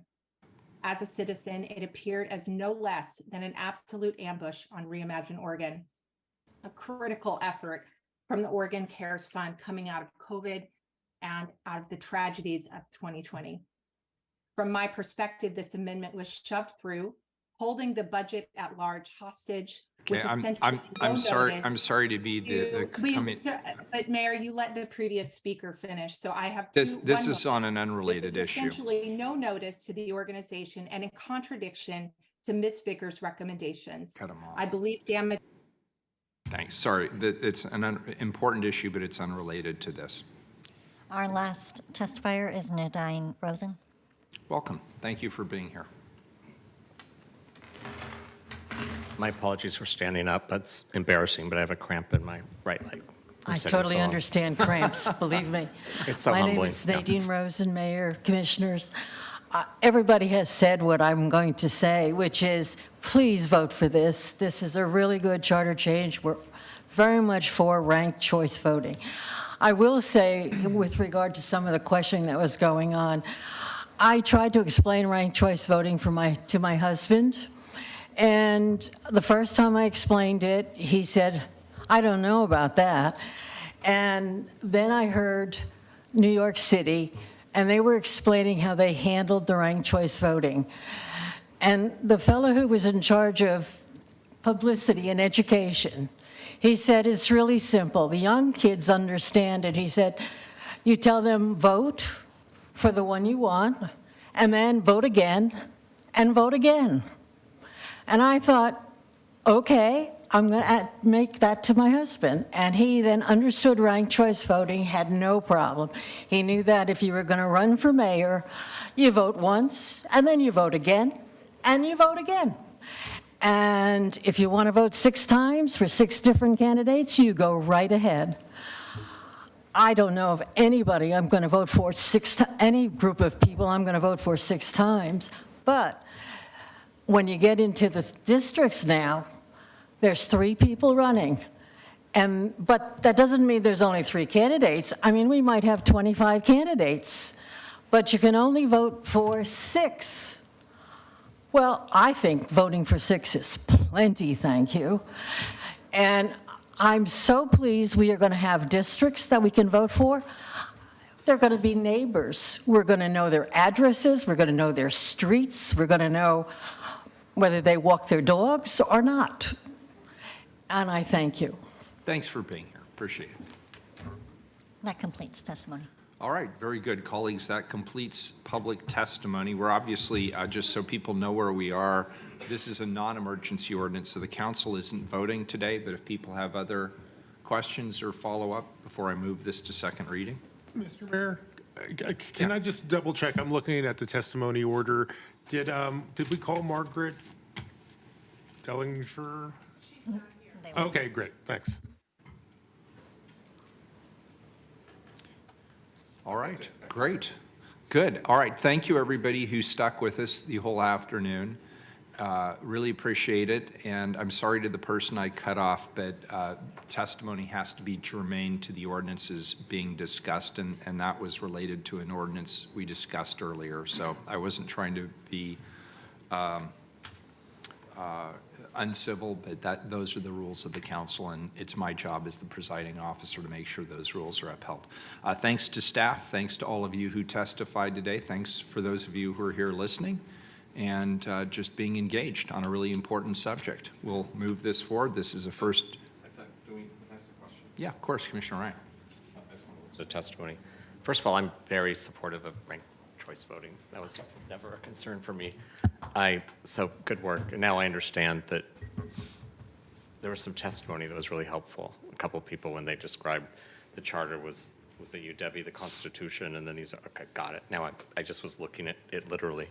But my question now is about the education of voters. So not everyone has a spouse that's going to educate her husband, like the last person who testified. And Maybe I can't she's stop thinking available about the to child, the defer. babies that were named. That was the best testimony thing I've ever heard. But how are we going to educate the voters? What's our plan for that? Is that part of what we're voting on next week? It's not, but Okay, that's coming. we can give you a little bit of an update.